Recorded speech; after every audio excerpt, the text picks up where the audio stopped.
inside of me. You better watch out if your enemy's a road ahead of full prophecy. To be the greatest beast the world has ever seen. I feed him every day like the bones clean. I feed him all the hate and he grows me. And he gets claws real big, gets off quick. And if you cross him, you might drop dead. Metaphorically, of course, settling the score. Never getting bored, loves of blood and gold. Always wanting more freedom from the source. They don't really understand until they feel the force of party. And if you start shit, you be heartless in the darkness. Torn apart quick, you let scars rip. You be chewed up and discarded. And this world ain't right, won't accept it.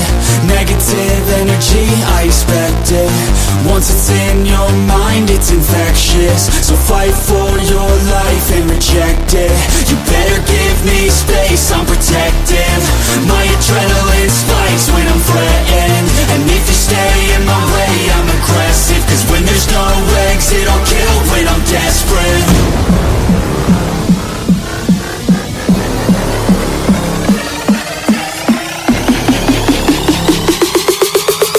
When there's no exit, I'll kill when I'm desperate.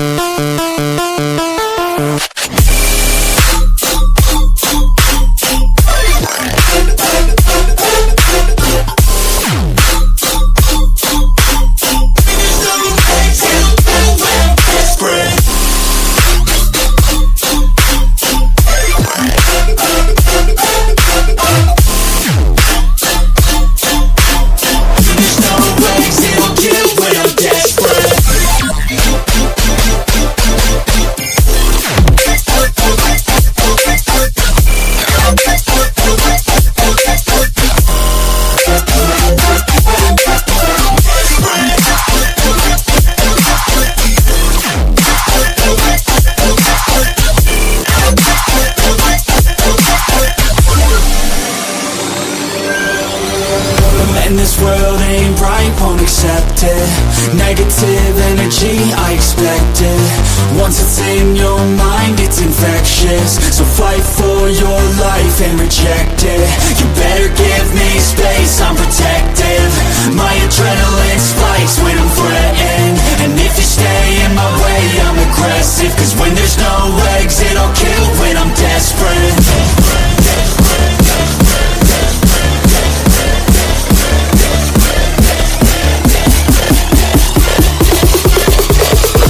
There's no exit, I'll kill when I'm desperate.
mind to a limit where it needs to feed. I work blind, got vision I don't need to see. I'm picking mind over matter, I believe in me. I need to find more hours in the day to breathe. Need to find more power in the way I be. And when my mind turns sour with the painful scenes, I need to scream out loud, I can't stop.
Hello and welcome to my Mind Over Your Matter. My name is Rick, and you can see I'm really bundled up because it's freaking cold. It is very cold. The wind is very punishing. Somehow the wind is getting through my windows. Talking about windows, these windows are a piece of shit. But the wind is getting through, the cold is penetrating, but guess what? I'm still staying warm. I got all my candles lit here tonight. It feels nice and warm. Oh, I feel so good. And I hope you guys are staying warm too, wherever you're located. I'm pretty sure you're dealing with some kind of some kind of cool weather or warm weather because my sister's down in Florida and she was bragging, "Oh, it was 70 today." I was like, awesome. That's great. I hope she got out today and enjoyed the beautiful day. Not here. We were in like what our high today was about like 10 degrees. With the wind chill, it felt like -2. Like tonight, well, it's supposed to be like negative in the teens tonight. So with this wind chill, this wind is very punishing here in Connecticut, especially when it's cold. It gets colder. So bundle up. It's gonna be a cold one tonight. Yeah, we got that game going on, but that game is like, eh, you know. Well, basically, we're gonna talk about the little bad bunny, okay? Because he's little. He's not a big bunny. He's a little bunny. He's worse than the tricks bunny. And let me tell you, tricks are for kids. This bunny, something's funny with this bunny. I don't trust this bunny for nothing in this world. I would not even trust him to be babysitting with my kids or anything. This guy is completely disgusting. And we're going to talk about this more throughout the show.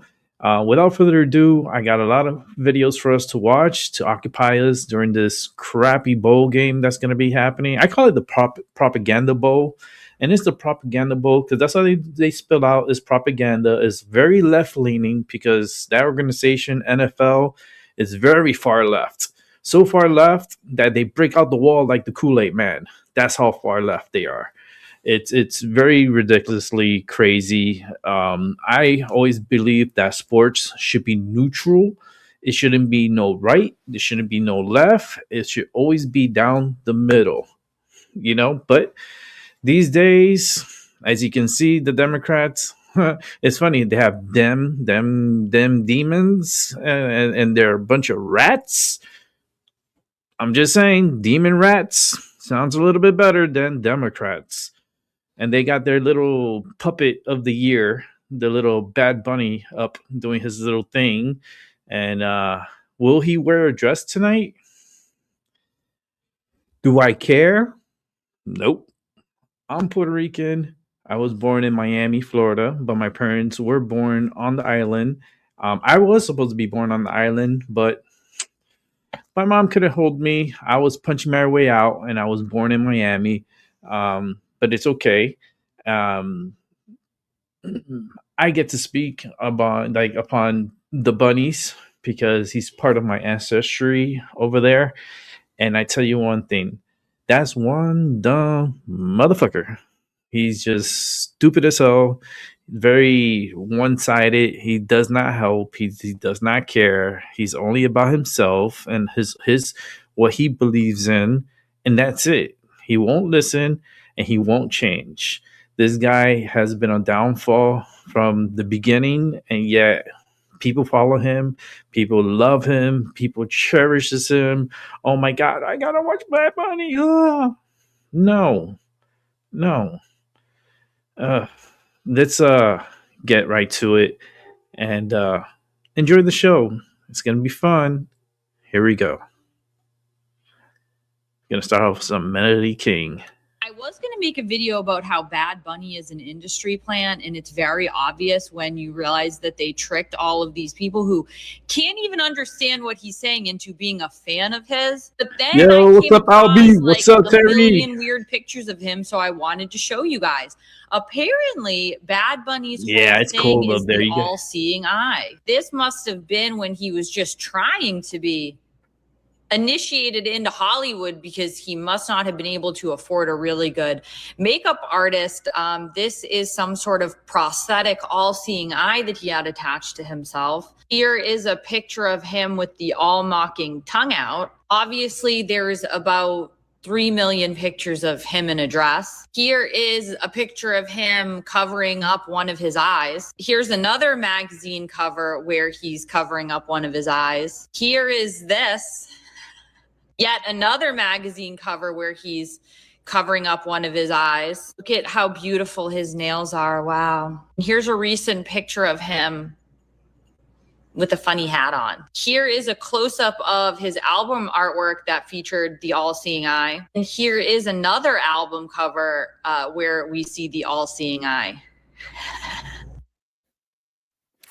Guys, I want to take you down a rabbit hole because there are some crazy things going on and a connection of the Super Bowl directly to Jeffrey Epstein. You are not going to believe what I'm about to show you, but I want to walk you through a couple of things. But let's first start with what was actually found in the files that pretty much lets everybody know that, yes, the NFL is rigged and fake. It's an entertainment company, not a sports That's company. what I said. Ladies and gentlemen, we got him.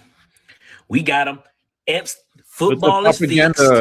Entertainment. It's in the Epstein files. They say if it's in the files, it's true. I'm just letting you know what they saying. So check this out. Somebody sent, we don't know who it is, but somebody sent Jeffrey Epstein an email. And at the end of the email, it said, "Don't worry, the Saints will win." This was in 2010. Oh! Look like the Saints won the Super Bowl in 2010. This email was sent at 13:27. Oh, y'all ain't in the military. That's 1:27. The game ain't till 6 p.m., fellers. Jay-Z, Pusha T, Roger Goodell, send them to jail.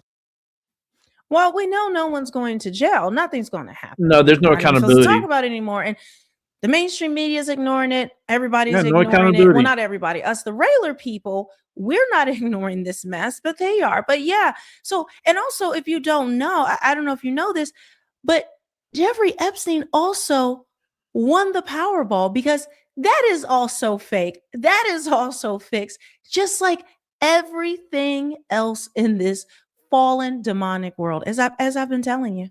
So all those people that have said that the lottery's a scam all these years ended up being right. We just found out that Jeffrey Epstein rigged the Powerball back in 2008. And he did not just win a minor prize like $1 million. He won the entire thing. He won the jackpot, $85 million. And this win was not a coincidence because he won the jackpot shortly after he was jailed in Florida. And you'll see here he has a trust called the Zorro Trust. And that is the trust that he used to claim the jackpot.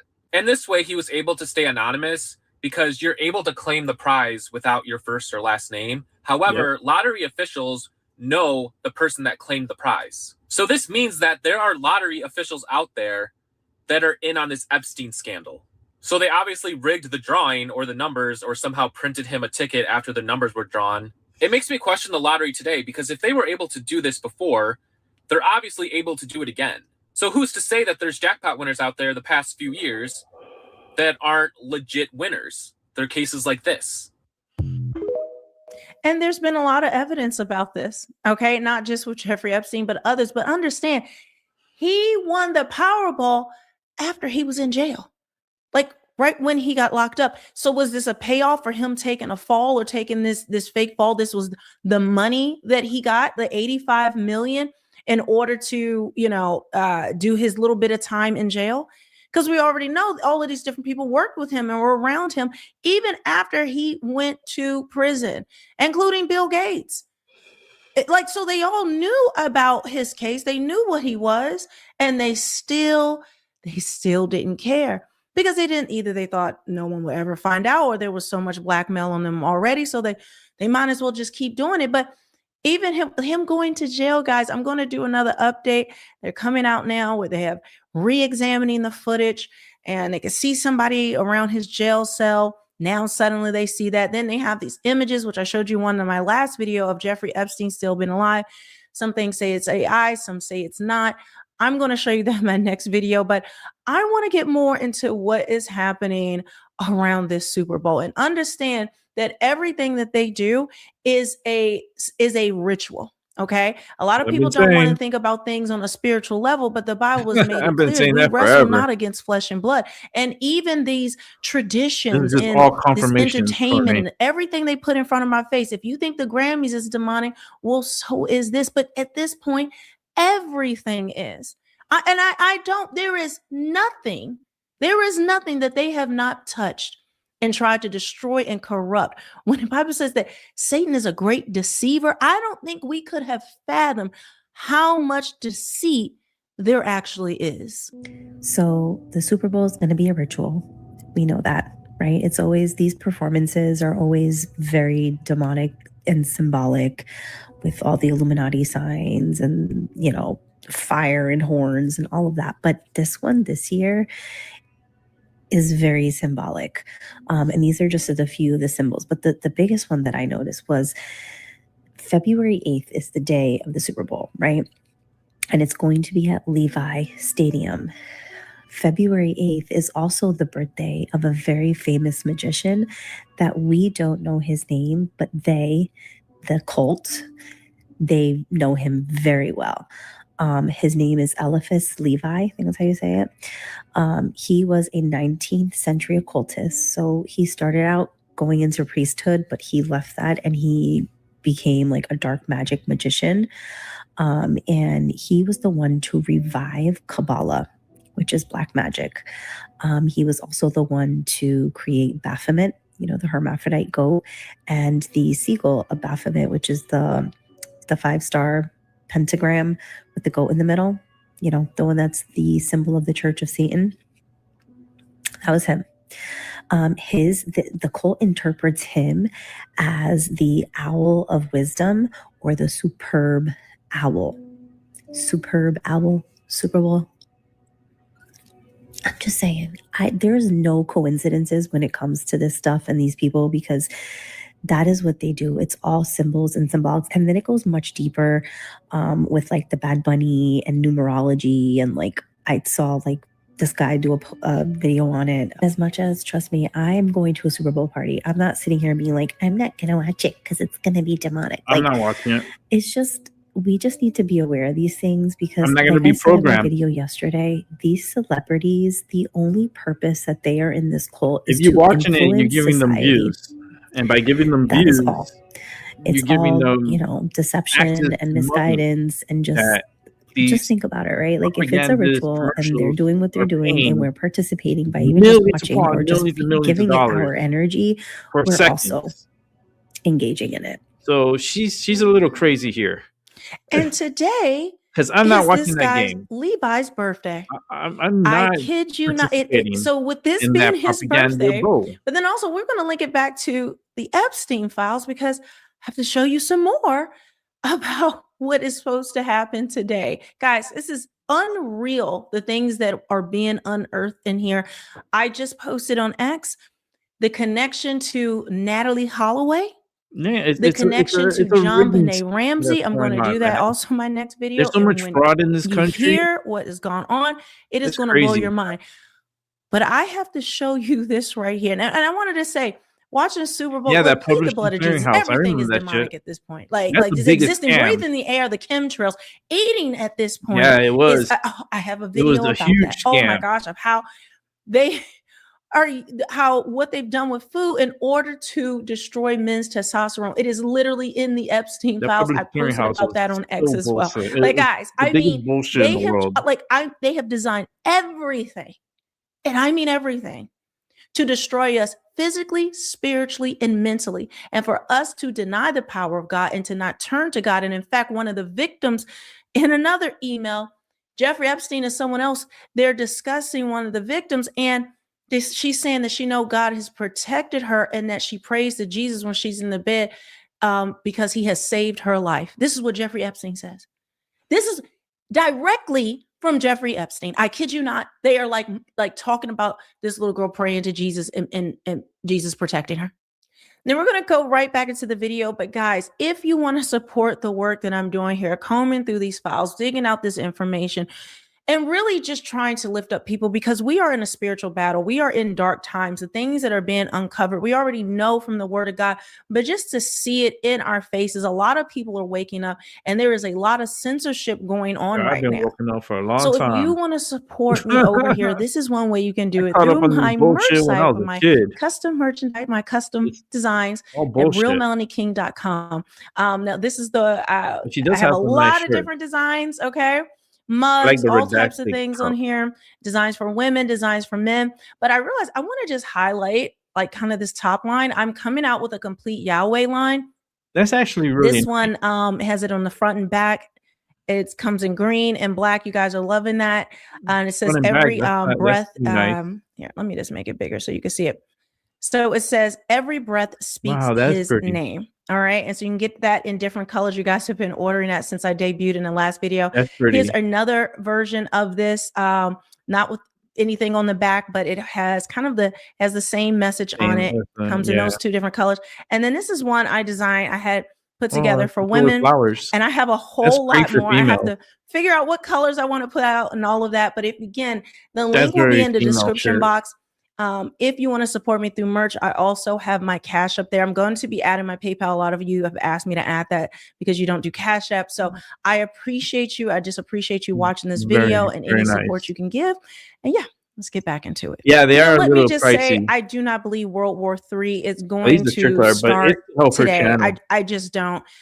But understand, I just want to reveal to you what's in the file. And then also the colors of the Super Bowl being the same as the emergency broadcast system. I don't know if you've seen that photo. Maybe I'll pop that in a second. But everyone's just speculated and trying to figure this stuff out. But this is an actual document from the files. Okay. So it says an email reference to Epstein's plans for World War III. We need to talk about World War III. Investors want to know if the planning is still in place for February 8th, 2026. James Haywood wrote to Epstein, and that is the file number there. That is the actual they could start something document. So again, I don't want to create panic or spread anything, but it's just good to know this information and put this all together. And in fact, other disasters that have happened are in the files of them planning it, and it actually takes place. Like people have gone back, looked and said, oh, he knew about this before it happened. He knew about this before it happened. It's all over the files, and it's insane the connections that are being made right now. So oddly enough, look at this. Oh, they're using the exact same colors as they use for the EBS system, that is the emergency broadcast system, to advertise for the Super Bowl. And remember, a lot of people believe the word is actually superb owl. And then also when it comes to every sport, understand it's football. Okay, like bail, football, BAAL, basketball. Was it? What is? I can't think of the other one. Baseball. I can't think of any sports right now. But that is allegedly. I haven't gone down that rabbit hole. But the superb owl is actually wild to me, because I never thought about that owl reference. And owl is Moloch. Have you seen Bohemian Grove? And if you don't know, in DC, there is like carved into the structures of DC is not only a pentagram, which we just saw an upside down one in the Olympics opening ceremony, which looks like the CERN opening ceremony was satanic, but I heard about it. But the owl of Moloch, okay, is there, right? So this is all, I mean, guys, I don't even know. I don't even know. The deception is so deep, but I do think it's also a way they're just revealing these things because we're in the last days. We're in the last days. Okay. And then people are tying it to, they're saying it's 77 years, 7 months, 7 weeks, and 7 days from May 14th, 1948. 7 has a it's very important in biblical numerology. And it says no coincidences. All right. So understand as well, I have an update on the third temple. So there is a lot to get done. They are doing, they are doing unprecedented things over there with the third temple, with the ashes from the red heifer that they sacrificed for the first time in 2,000 years. I'm telling you, at any moment, Jesus is returning. You need to get right. But again, like I said, if you're watching a Super Bowl today, I probably will pop in or something like that. I'm not going to probably really watch the game much. I'm Who not knows? watching But it. if you watch it, it I'm doesn't. doing my Again, like I show. said, everything is demonic right now. Everything. You just need to plead the blood of Jesus. You're prayed up. They have no power over you. Okay. So with that, I will see you guys on the next one. And this is how you gain control from that power. Is very easy. Very, very easy. All you got to do is turn it off. Turn it off. Don't even acknowledge it. And that's how they lose billions of dollars. This is how they lose billions and billions of dollars. This is the most easiest protest we could do in America against these leftists. Very fucking easy. Turn off the television. I told I can't force you to drink the water. I only point at the water and say, look, the water's there. If you want to survive, drink it. I'm not going to push your head down to the water to drink it. All right, let's keep it moving. We still got more on this. This show is pretty much the bunny. It's about the little bad bunny. So let's keep it moving. What are you expecting in terms of political statement, whether that's from Bad Bunny or Green Day or any of the other performers? This platform is used to unite people and to be able to bring people together with their creativity, with their talents, and to be able to use this moment to do that. Oh, really? The Super Bowl platform is meant to be unifying. According to Roger Goodell, as you just heard him say on his new show, Uncle Roger and Friends. According to Uncle Roger, the NFL is about friendship. The NFL is about unity. We even have a new acronym. F is for friendship. U is for unity. C is for caring. K is for kindness.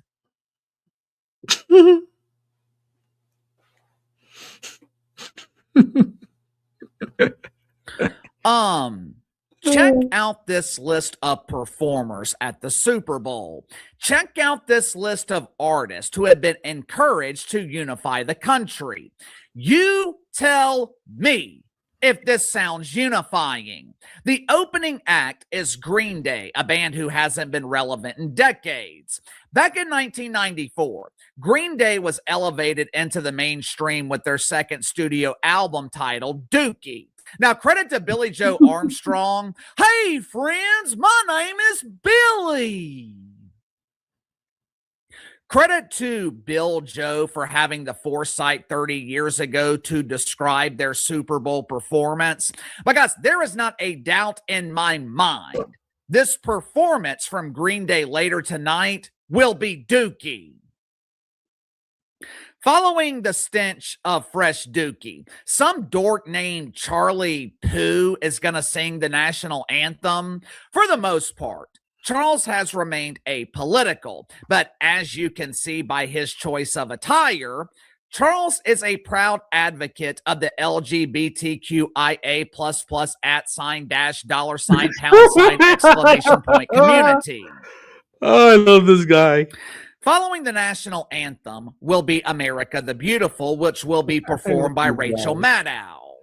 Well, Uncle Casey, I believe this woman's name is Brandy Carlisle. Like most deacons at Woke United Methodist, Brad is proficient in the art of anti. She is anti-Trump, anti-ICE, anti-American, anti-Christian, anti-supportive of anything that is even remotely traditional in America. But that's okay.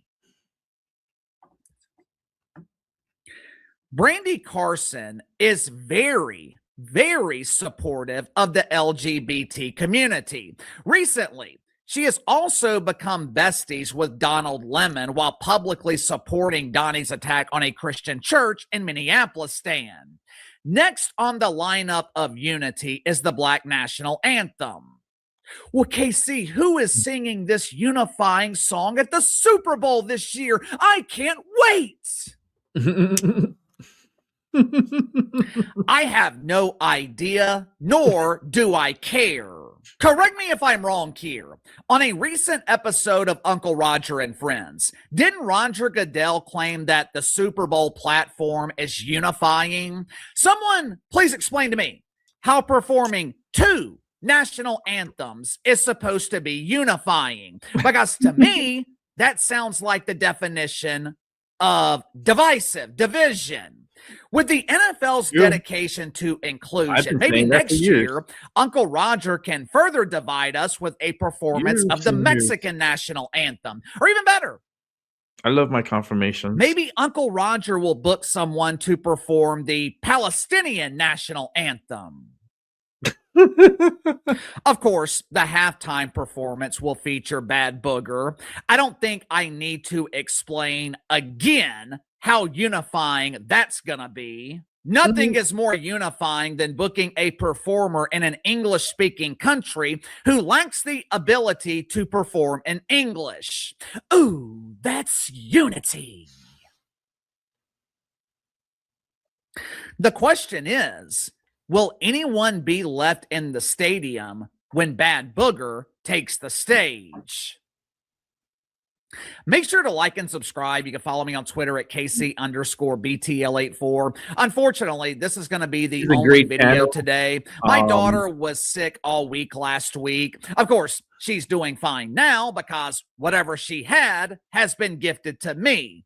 I sympathize right now with Tim Walls. I now understand how he feels during his monthly menstrual cycles.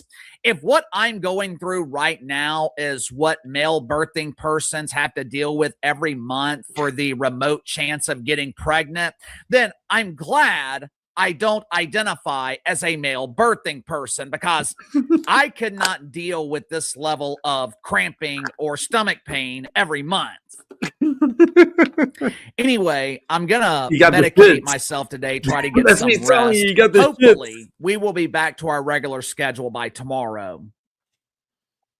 According to multiple reports, there is a massive walkout plan during halftime of the Super Bowl. Now, whether or not this is true, whether or not it will actually happen, I don't know. But I have seen multiple reports confirming that thousands of people are planning to leave their seats during Bad Booger's performance. Earlier this morning, Frank Luntz, he posted a poll on Twitter. He asked which halftime performance people are planning to watch. Are you watching Turning Point USA, which will be headlined by some kid and his rock, along with Brad Gilbert and other artists that I've never heard of personally? Or will you be watching Bad Booger, who, according to some in the media, Booger is the top artist in the world? Yeah. That is the key word right there. World. I'll explain what I mean here in just a second. Last I checked, almost 50,000 people had voted in Frankie's poll in the span of a few hours. 88% of the people who voted claim they're going to be watching Kid Rock instead of Bad Booger. I guess Roger Goodell is right. The Super Bowl platform has damn sure unified the country. This lineup of anti-Americans has unified people to turn off this garbage. I know Bad Bunny is taking most of the criticism. Bad Bunny is receiving most of the negative publicity from normal people. But believe it or not, Bad Bunny is not the problem. Booger is the symptom to the actual problem. The real problem in the NFL is Roger Goodell. Contrary to popular belief, Roger Goodell is no dummy. He knows exactly what he is doing. He knew hiring Bad Bunny would cause backlash with normal people. He knew hiring Green Day and their stench of dookie would cause normal people to grab their mask for the first time in 5 years. Uncle Roger knows playing the Black national anthem causes controversy every year. So why does he keep doing it? How come every year at the Super Bowl, no one is talking about the actual game? The vast majority of headlines have absolutely nothing to do with football. So why does Roger Goodell make the same mistakes every year? Well, Uncle Casey, Roger Goodell isn't making these decisions. Jay-Z LGBT is responsible for booking musical artists at the Super Bowl. You expect me to believe Roger Goodell is not approving the performers at the Super Bowl? You expect me to believe that Roger Goodell isn't involved with booking the biggest show of the year in the world? And there's that word again, world. For years, the mainstream media has hated the National Football League. The NFL represented everything the mainstream media is allergic to. It represented Americana, represented masculinity. Football is rugged. It's violent. It makes feminine men in the media squeamish. 15 years ago, the media damn near destroyed the NFL, at least from a PR perspective, with the concussion scandal. But the intent behind the concussion scandal, it was never about concussions. It was never about CTE or player safety. Have you noticed we never really hear about concussions anymore? We never hear about CTE or the safety of NFL players. I wonder why. Over the last few years, it has been rare to see the mainstream media criticize the NFL, and there are plenty of reasons to shit on this turd of a league. The product on the field is substandard. The level of play at the quarterback position has went from being legendary to being the drizzling shits. The game is soft. Receivers running through the middle of the field are now considered defenseless. God forbid you actually hit them, and you're damn sure not allowed to hit quarterbacks. Compared to the league that we grew up watching, the current NFL product has drastically declined. But there has been minimal criticism from the mainstream media. Why? Because they make money up Uncle Roger has spent the last few years pandering to his nephews in the media, and he's damn sure been pandering to his nephews who want to be nieces.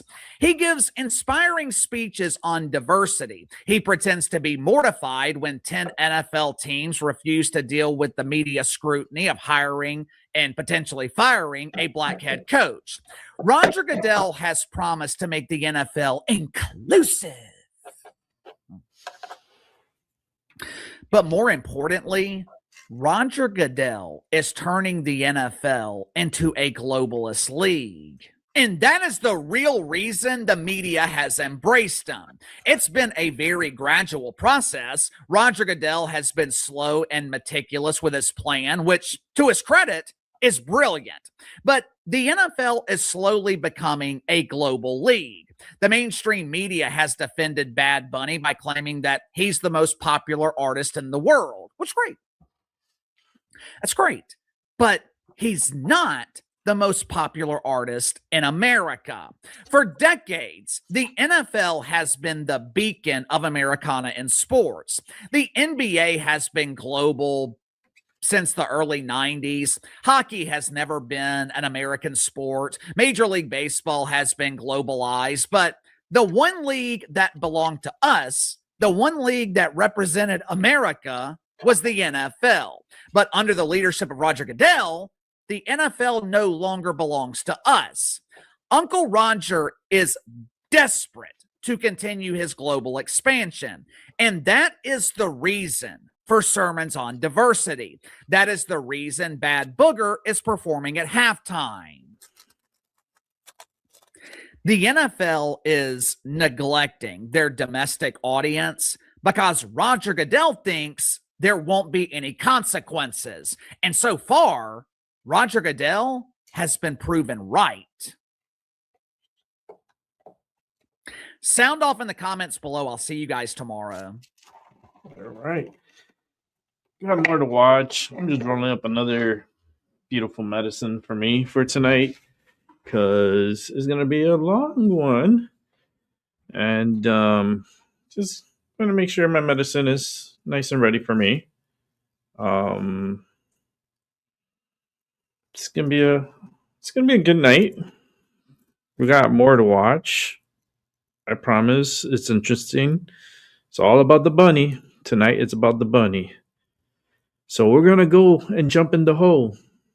You wanna jump in the hole with me? See how far the rabbit hole goes?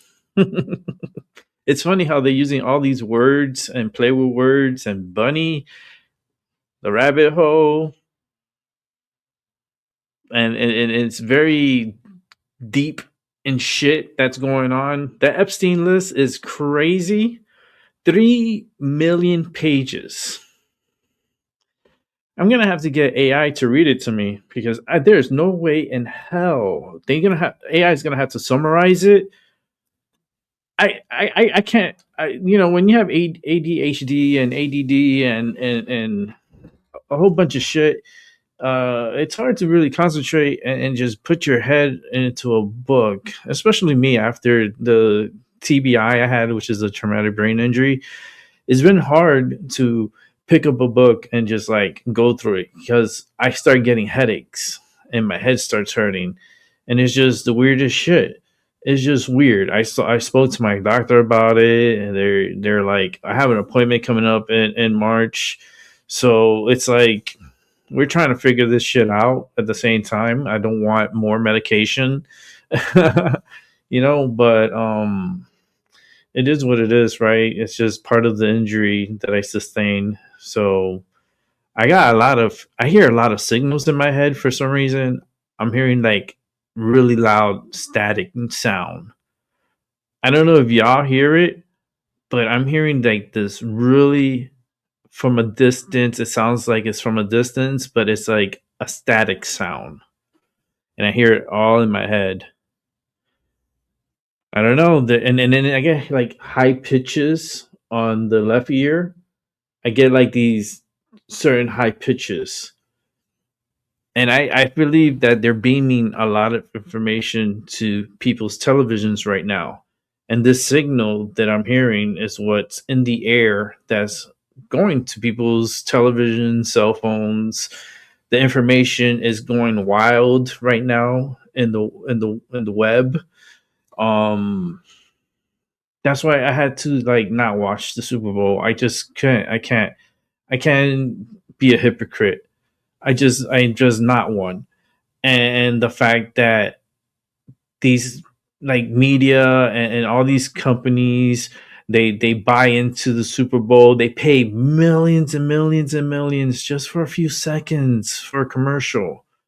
Like, I don't understand that. And it's very. I gotta say, it's just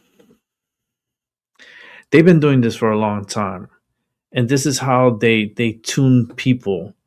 They get their attention and then bombard it with shit, and then they have you feeling a certain way, and then you get over energized by your emotions to cause you to do certain things like impulse buying, feelings for your team losing, buying. You have to buy a new television because you ended up punching the television.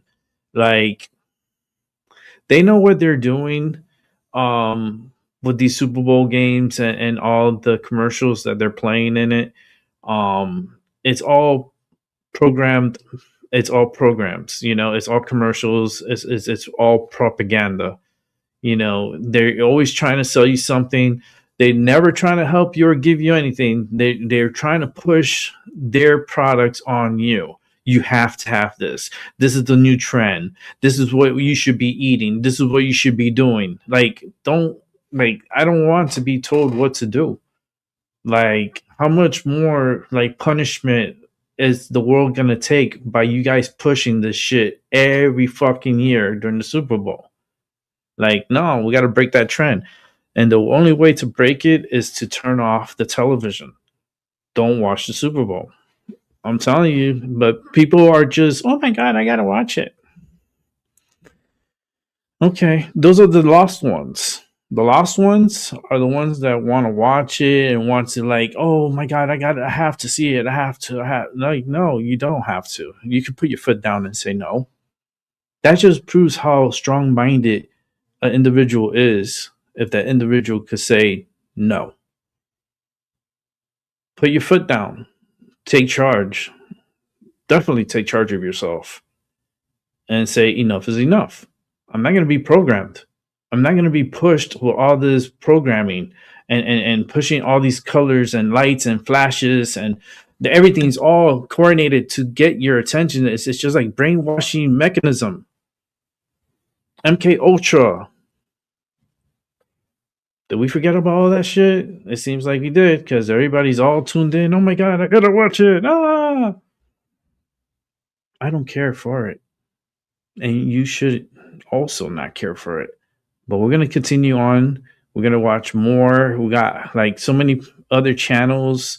The last one we were watching was Behind the Line. If you want to subscribe to that channel, it's called Behind the Line. He's a great individual. He covers sports. He covers a whole bunch of media.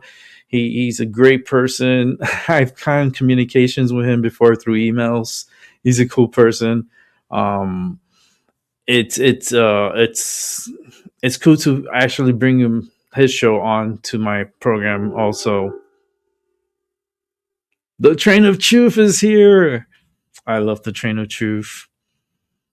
But yeah, please subscribe to this channel. And everyone that's going to be coming up here channels, because everyone, deserves a shout out, and this one is Joshua Rises. This is the next one we're going to watch. So Joshua Rises. Let's go ahead and set this up and let's watch. The NFL continues to prove that it is absolutely cooked, which is just absolutely tragic to see. But we just got this terrible news when it comes to Bad Bunny, who is going to be the performer for the halftime during the Super Bowl this year, where he has now confirmed that he is 100% going to be wearing a dress during the halftime, which is just absolutely insane. And the amount of backlash that he has been receiving all over the place for this, everybody is mad about this, yet the NFL is still planning to continue on with it, which is just crazy to me. Puerto Rican rapper Bad Bunny seems to be planning to shove his wokeism hard in the faces of football fans during his upcoming Super Bowl halftime show by wearing a dress and celebrating queer icons from the stage. So this, of course, is exactly what everybody who, loves football wants to see, right? This is the biggest FU in the faces of football fans out there that I can even think of. It is just absolutely crazy. The gender bending rapper who refuses to speak or sing in English has already sparked controversy among football fans. By the way, he is basically an America hater as well. He has said things like that in videos in the past. So this guy is just like the worst person imaginable that you could pick to perform at the halftime show. It is insane. I thought that we were moving past this crap, but apparently not when it comes to the NFL. This is who was just picked to lead the 2026 Super Bowl halftime show. We talked about this back when this was announced, and of course we did a lot of exposing about who Bad Bunny was back then, but now reports are saying that Bunny, whose real name is Benito, whatever, fully intends to perform wearing a dress during next month's NFL show. So this is coming from Radar Online, and this is what they had to say. The rapper lives to push envelopes and will glam up for the February 8th halftime show. Leftists always think this is something to be this is a virtuous thing, right? Like pushing envelopes is such an amazing, stunning, brave thing. But, just because you're pushing an envelope doesn't mean that you're doing something right. Like you could say that somebody who takes the life of another human being is pushing an envelope. He's pushing an envelope, guys. That's all he's doing. There is still a moral compass that we should all be ascribing to But of course, these people don't care about that. Morality means nothing to leftists. They are the most degenerate people on the planet. So he loves controversy. He loves to push envelopes, a stylist connected to Bad Bunny told the publication. He is 100% going to wear a dress. He's not playing it safe. The NFL has no idea what's coming. Zero. If this is like already what we are getting as what we can expect, this shows that this whole thing is going to be the most woke, just disgusting crap that we can ever imagine at the Super Bowl. It is insane. Reports also say that the rapper intends to make his show as queer as possible. And Bad Bunny intends to pay tribute to generations of queer activists, drag performers, and cultural icons. Despite widespread opposition to the rapper's appearance, NFL Commissioner Roger Goodell has defended the invitation, claiming that Bad Bunny's performance will unite people. This might be the stupidest thing that you could say about this entire thing. Can you not see the amount of anger that you have caused for most of the people that watch football out there? It's going to unify us, guys. I promise. It's just insane. It's carefully thought through, Goodell insisted in the face of the backlash. I'm not sure we've ever selected an artist where we didn't have some blowback or criticism. Yeah, but this is like for a completely different thing on a whole new level. And it's like you guys are seeking for divisiveness. That is truly what it feels like at this point. I mean, just look at this post coming from MLF Football over on X. Everybody in the comments are absolutely just furious about this. It's just pure rage, man. It's just pure wrath, and rightfully so. Totally gonna unite us, guys. It's so unifying to see this dude in a dress. So in the comments below, let me know what you think, if you are going to be watching the halftime show or not. Let me know what you think about this insanity. Hope you guys enjoyed. Leave a like, subscribe, and I'll talk to you all in another video very soon. All right, we're gonna keep it moving to another. This is another subscriber of mine. I'm subscribed to their channel, and I think we're going to feature it for the first time here on MyMindoverYourMatter. And this is Black and White Sports. And if you're not subscribed to them, please subscribe to them. They're pretty cool. I've been subscribed to them for many years. So here we go.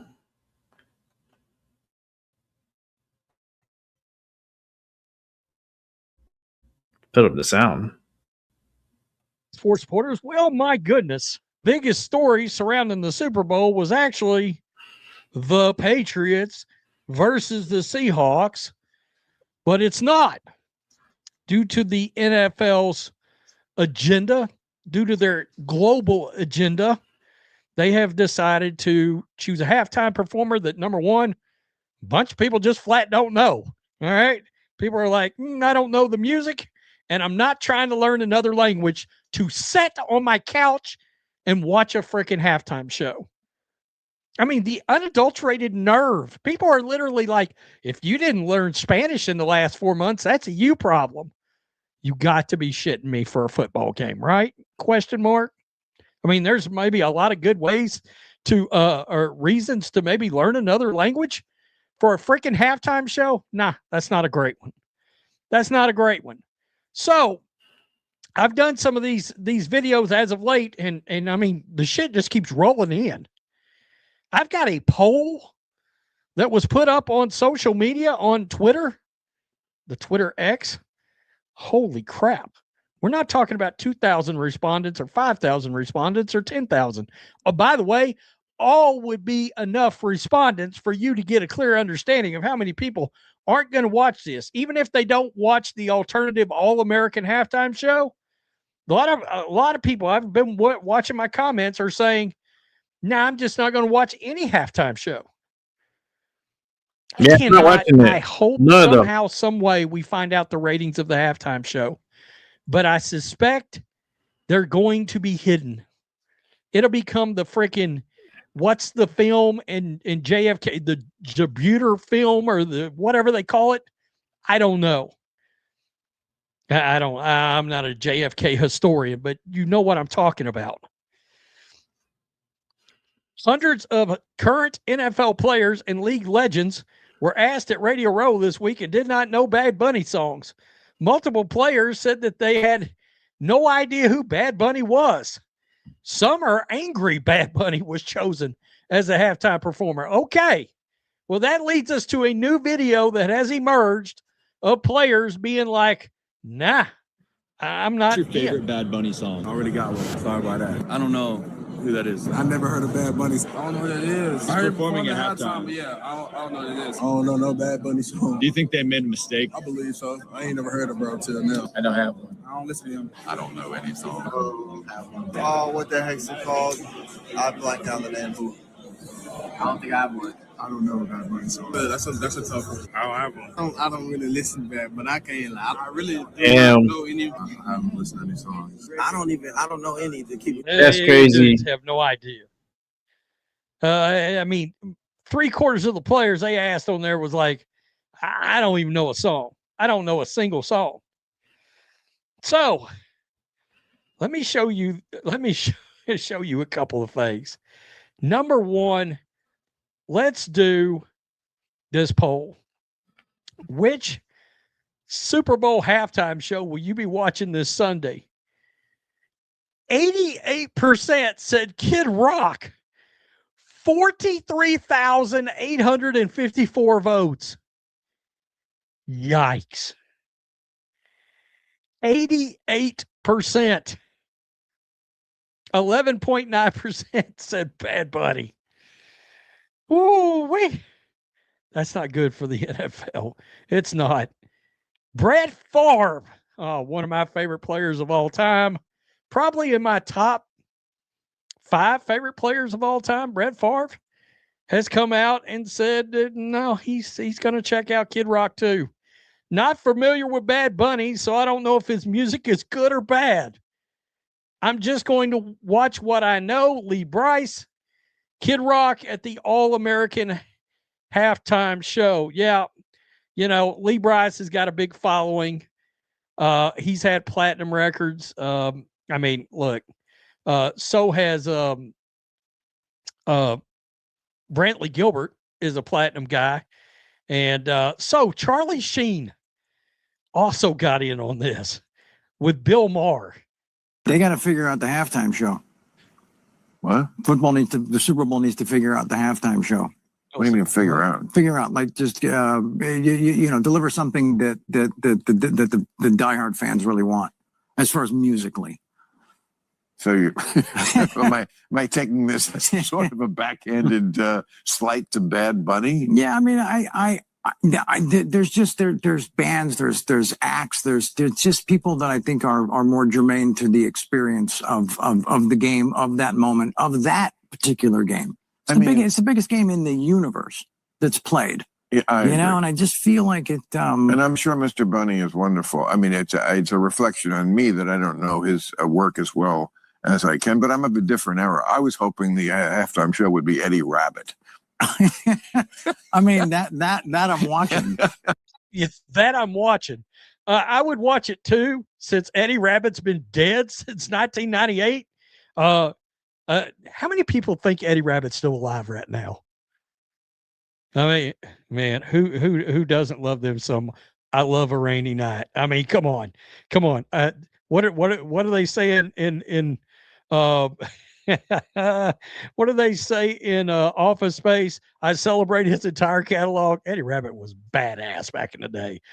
The NFL is very worried. Executive sponsors are freaking out about the lack of interest in Bad Bunny. Yeah, they're good people, Terry. Typically, the halftime show is the most watched part of the Super Bowl. It won't be this year. Why? ? Kid Rock. The halftime Super Bowl show is about to change forever. Oh yeah, man. Kid Rock was awesome back in those days, man. He was badass. It is going to be interesting. Hey, Chloe, to monitor said fallout. What the fuck over here? The only thing that will fall out is it's cold. It'll simply be they'll go back to more regular mainstream kind of rock acts next year.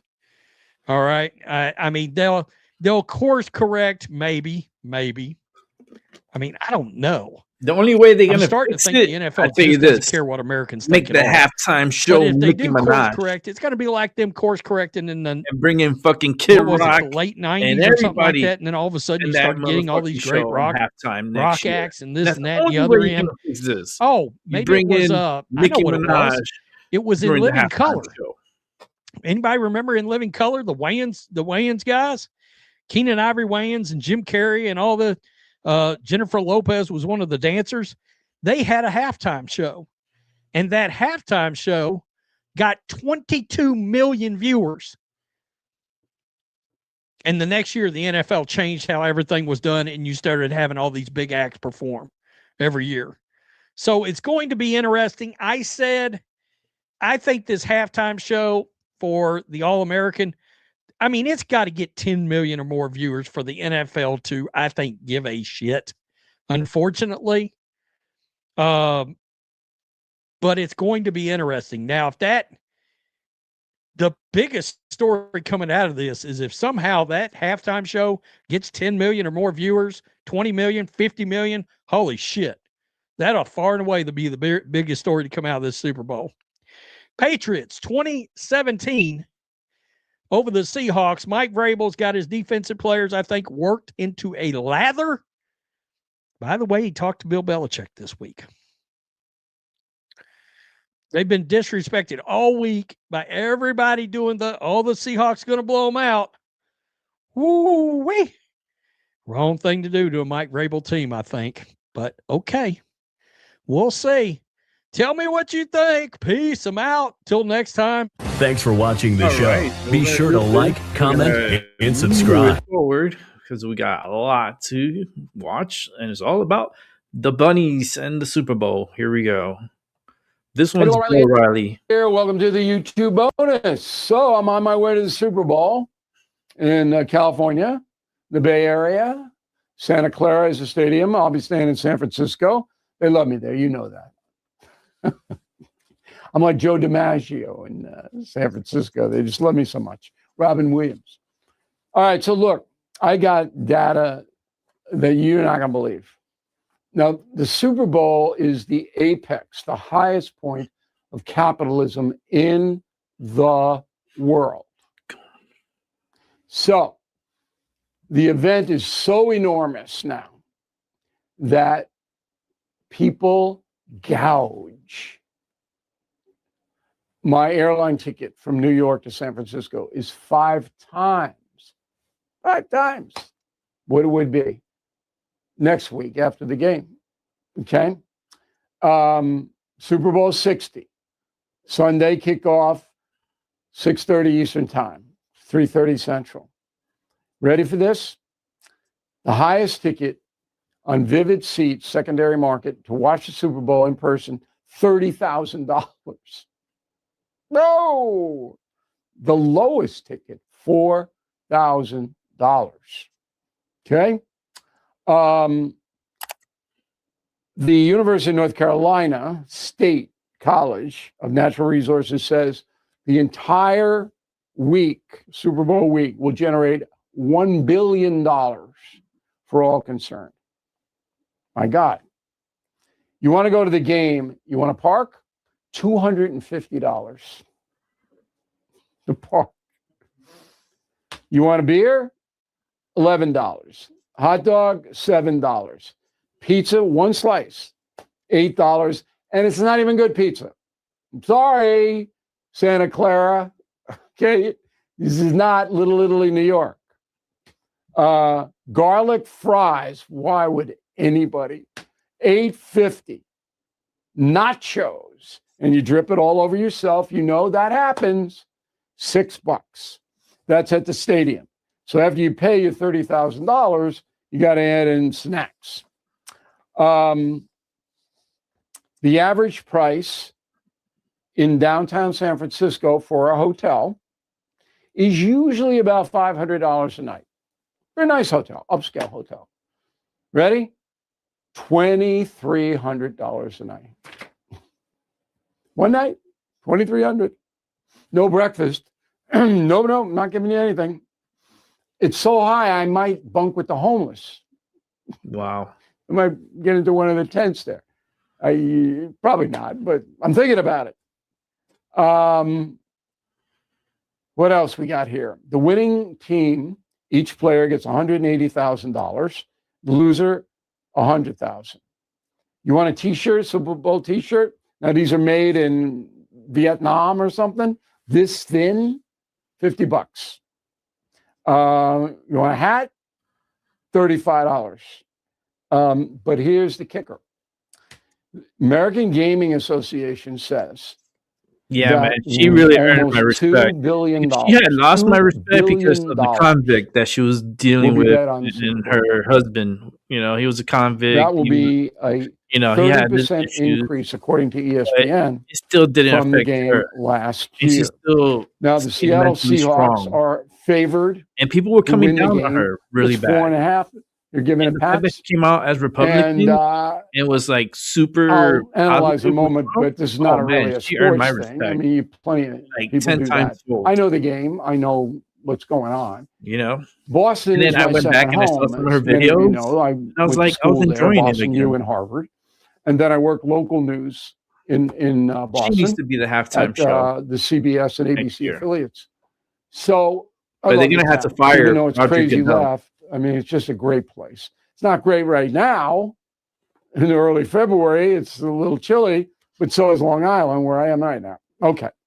So I like the Super Bowl. I like the whole thing because it brings people together. Now you got a Bad Bunny situation in California where this guy gets a music award and he goes off on ice and okay. You know those merch Fine. The malevolent rabbit doesn't like ice. Okay. You can find them But if down he the starts line that for like in the dollars. Super Bowl show, They can give them for halftime free show, sometimes. gonna be problems. To the I underprivileged, know for a that's what fact they say, that the underprivileged. National Football League has told They give 'em Bad Bunny's the record people label that, and management the that losers. better not. They give those away. Now, what can they do? Some It's people in live. Africa or They some, can't do anything depending other than on pull Bad whichever in the Bunny's world that they mic, and they're not choose. going to do that. They give away the free But merch. very that says serious conversations. the have taken loser place. who lost, That they actually have like just shirts that sing the says, songs. world You champions. don't want a divisive with that political team. situation They develop give at them halftime, away. which makes perfect sense. Because the worthiness of this, and I'm a capitalist, no doubt, but I don't like price gougers at all in any way.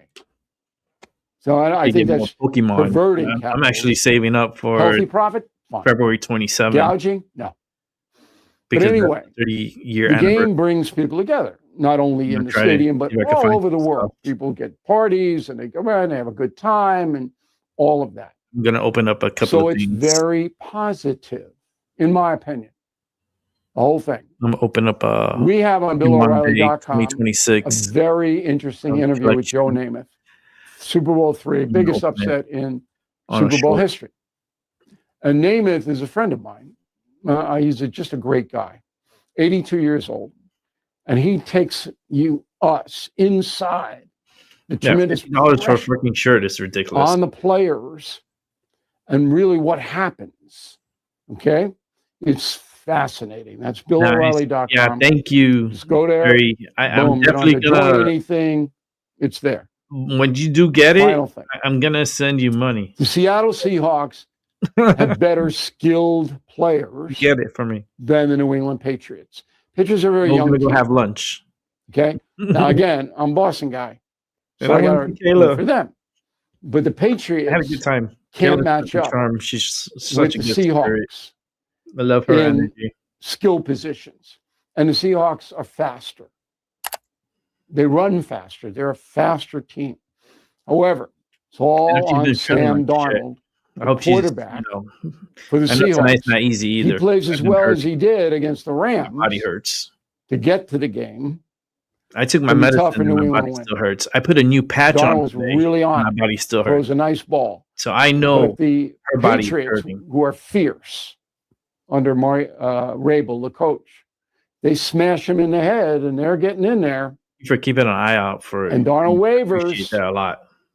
You have no Anything could happen. And it's not even for me, it's for my niece. Tough bet.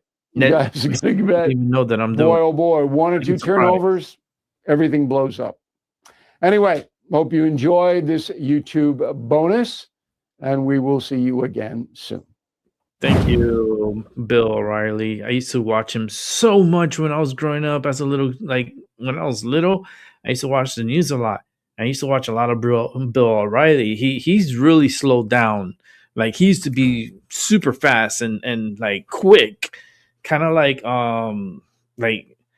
he was very nippy. He was very quick to talk and his reactions and so forth. And I used to love watching his show. Like he used to be down South Florida. I used to watch him in WSVN 7, which is a Fox network. And he used to be with the WSVN 7 for a while, and then he went into cable. And then he started doing cable, and then he went up, and now he has his own little YouTube thing, which is kind of like he's already downgraded and he's already on his way out. You can see he's a lot older now and senior-ish and very slow, but very nimble.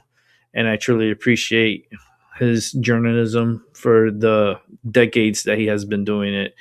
He's a one of one for sure.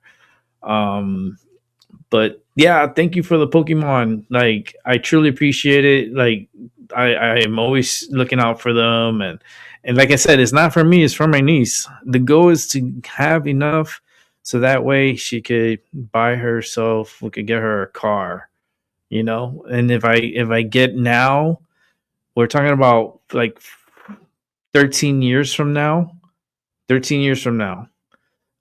what I have is going to be valuable, and she can sell. I'll sell them before I'll sell all the cards, sell everything, and then buy her car, you know, and that way she could go to school. She don't have to worry about the car. She won't have to worry about insurance for a year. You know, it'll be paid up for a year. After that, she's going to have to take care of that. But I'm hoping that during that time she could be working and she could save up her money and have enough that she can do more for herself. I'm just looking out for her future. It's kind of like passing the baton to her, but it's like I'm right here right now still working on it, and then when I'm ready I'm going to hand it off, and you know, my time is up, her time is now, and she's going to take over, and I want her to be successful. You know, I'm looking out for the kid. She'll be good. Now let's keep it moving. The next one up is going to be Jesse Kelly. You can find him at Jesse Kelly DC. Let's check this next story out. Let me set it up. Here we go. On your second question, I think everybody would want to listen. Bad Bunny and I think that was demonstrated last night, one of the great artists in the world. I'm going to say Eyes Out. And that's one of the reasons we chose him. But the other reason is he understood the platform he was on, and that this platform is used to unite people and to be able to bring people together with their creativity, with their talents, and to be able to use this moment to do that. And I think artists in the past have done that. I think Bad Bunny understands that, and I think he'll have a great performance. I want to remind you, we all need to put our money where our morals are, myself included. That includes your eyeballs and ears. I'm not here to scold you about the Super Bowl, but you know they track what you watch minute by minute, right? You can watch the big game and not watch that anti-American filth at halftime. I wonder what else you would watch, though. Joining me now, Andrew Colvett, Turning Point USA spokesman. They've obviously been through a lot. Yeah, he's a freaking outstanding work over there. Andrew, I don't want to watch Bad Bunny in a freaking dress, gay up. But that hobby halftime is show. Is good. there anything else I can watch? It's a hobby. Well, I'm so glad you asked, Jesse, because yes, the people asked and we delivered, and we have the All-American halftime show coming up approximately 8 p.m. Eastern on Sunday evening. We just happened to schedule it then. Just complete coincidence. Oh, but how about that? Yeah, how about it? Yeah, we are very excited about this.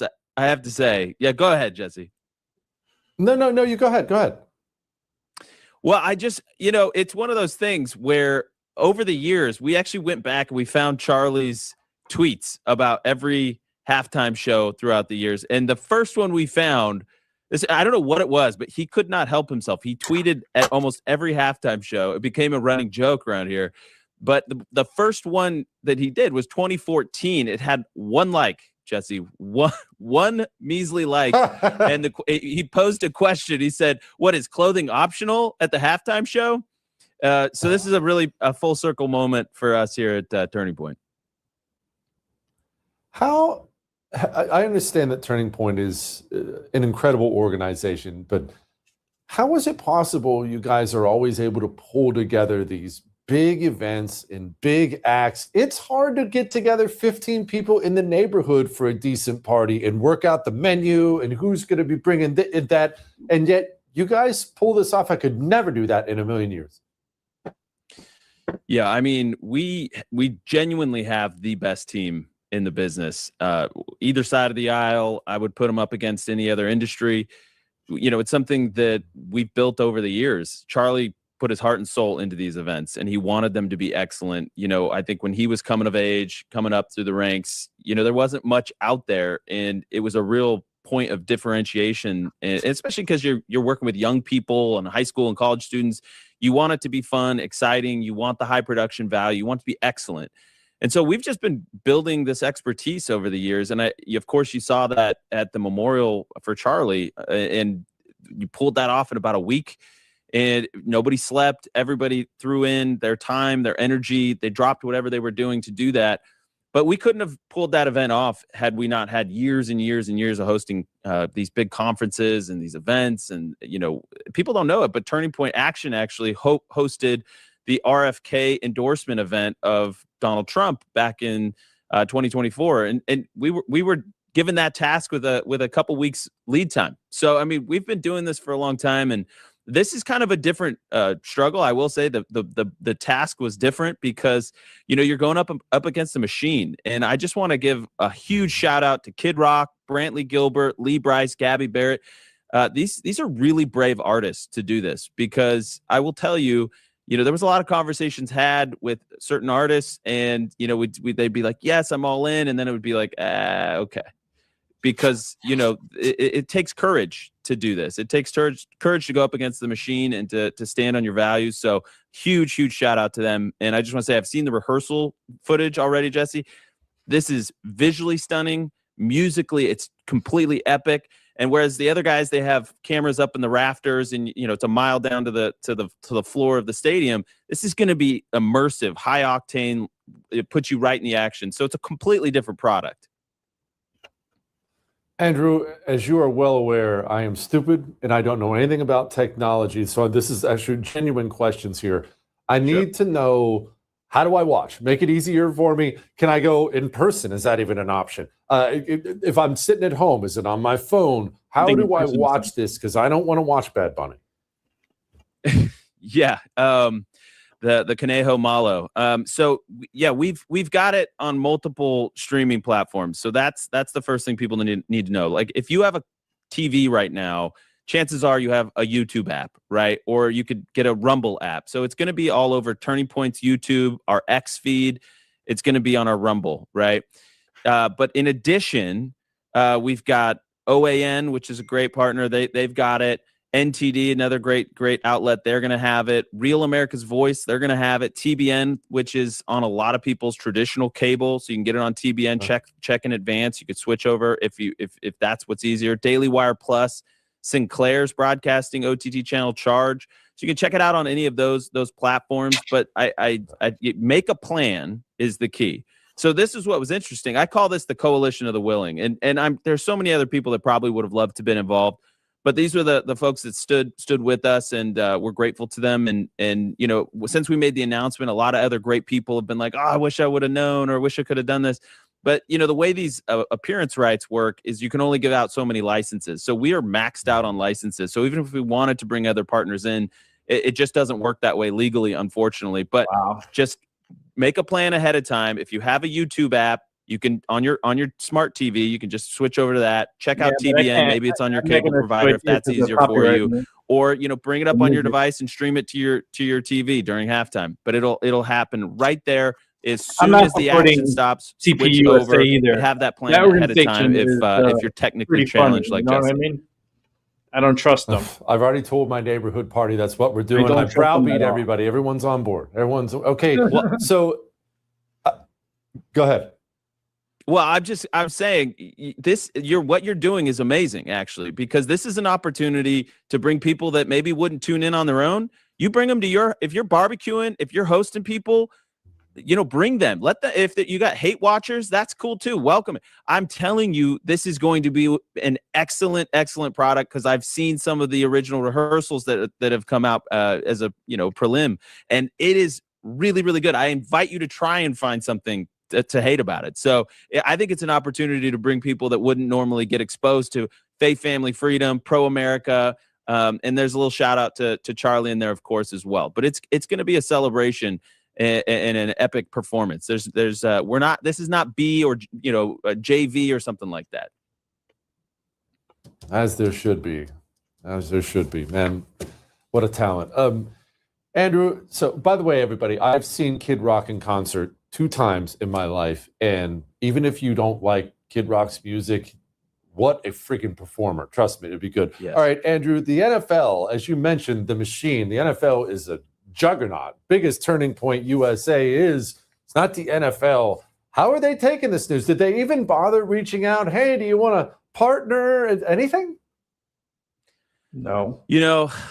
Jesse, I wish I could get into more of that, but I'm being cautious. I'm being cautious. No, I'm just going to say this is, Kid Rock has framed it as David versus Goliath, and they want to sing in Spanish and maybe wear dresses for queer identity, whatever. That's cool. You do you. We're going to play great music for Americans that love great music and love the country. Exactly. I love it. Andrew, in the wake of the martyr of Charlie Kirk, one of our most important programs, obviously commercial. That was terrible. I see church attendance numbers, Andrew, and it inspires me. I know it's something that Charlie obviously would have wanted. You mentioned the memorial. It was a gigantic worship service. There was hardly a dry eye in my house, I'll tell you that much. It was just wonderful. Good can come from terrible evil, and since you are on the inside, I'm not part of it. I'm assuming you've seen that, and I hope you have, because it's credit to you and the others involved. Yeah, I mean, listen, there's been a lot of noise in even the aftermath of that, and I always just tell people, like, God has put it on my heart, and I feel it's like so firmly rooted in this, and I just know it to be true. What God has unleashed, man cannot stop. So just ignore the noise and just know that God is moving. He's working.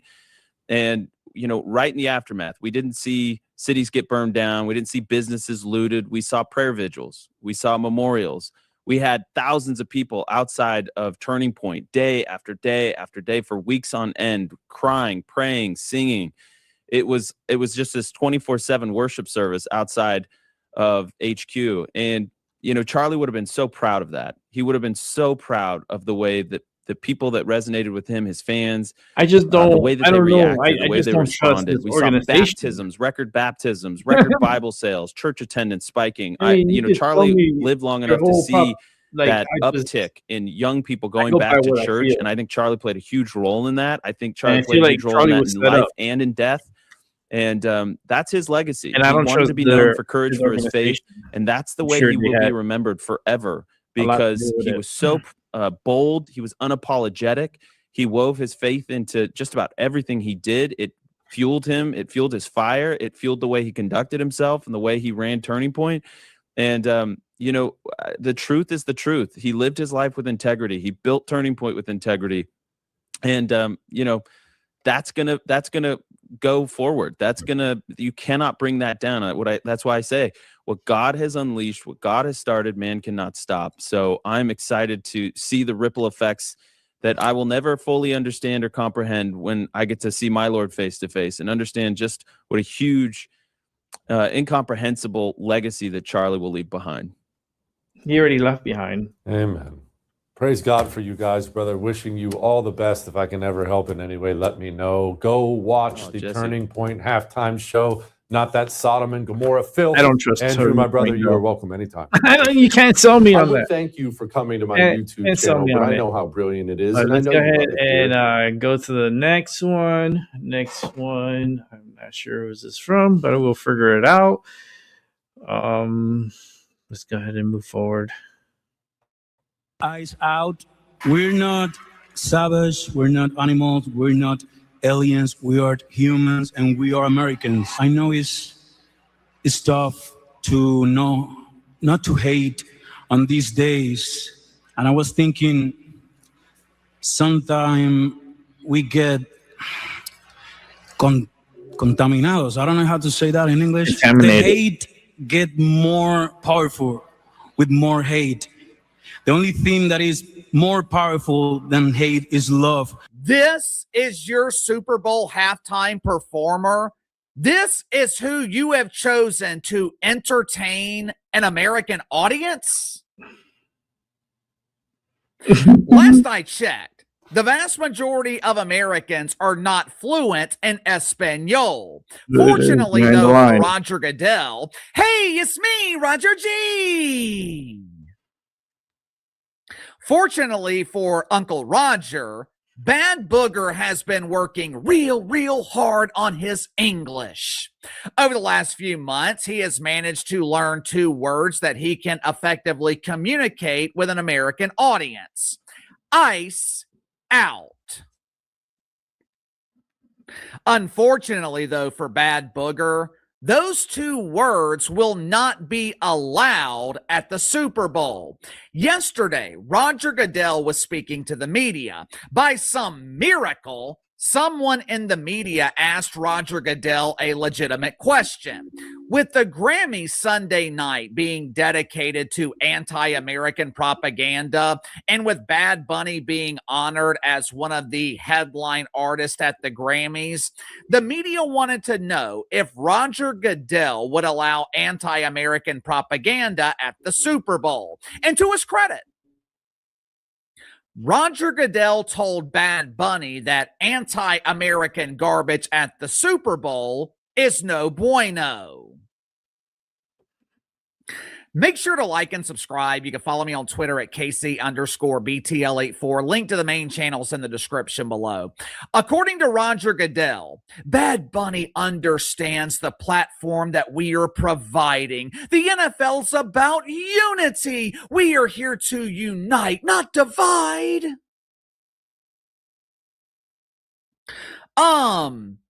If Bad Bunny admittedly struggles to speak English, then how in the hell can he understand a word that Roger Goodell is saying? All kidding aside, the expectation going into the Super Bowl is that Bad Bunny will perform songs where the vast majority of the American audience won't understand the lyrics, and the performance will be strictly professional. There will be no antics. There will be no anti-ICE propaganda. According to Roger Goodell, this performance is about unity. For the NFL's sake, I hope Roger Goodell is right. And look, more than likely, nothing controversial will happen with Bad Bunny, and this performance will be forgotten by next Tuesday. From the NFL's perspective, that is exactly what you want. The halftime show is a bonus. You don't want the halftime show overshadowing the actual game. But the NFL is taking a huge risk with Bad Bunny. Going into the Super Bowl, instead of people talking about the matchup between the Seahawks and the Patriots, which, by the way, this situation could not be any worse for the NFL, with Bad Bunny being a bigger star than both Sam Darnold and Drake May. He's going to be generating most of the headlines this week, headlines which aren't exactly positive for the NFL. because the headlines generated by Bad Bunny are centered around his disdain for ICE, which means Bad Bunny is the opposite of what Roger Goodell is claiming. Roger Goodell is claiming that the NFL is about unity, but he books a halftime performer who is all about division. Not only that, the NFL booked Green Day as the opening act for the Super Bowl. The same Green Day who hasn't been relevant in decades. The same Green Day who has a severe hatred for Orange Man Bad. Someone please explain to me how that is supposed to be unifying. Someone please explain to me how the NFL booking two divisive performers represents unity. Once again, I think the NFL is trying to appease everyone. This is the same strategy that Roger Goodell has been using for years, and to his credit, it's clearly working, at least for now.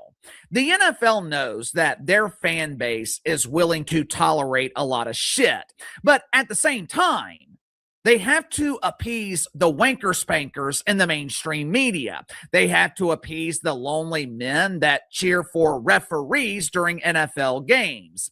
Me personally, I don't understand this strategy. This league has thrived for decades by appealing to American men. But for some reason, Roger Goodell continues trying to appease men who want to be American women.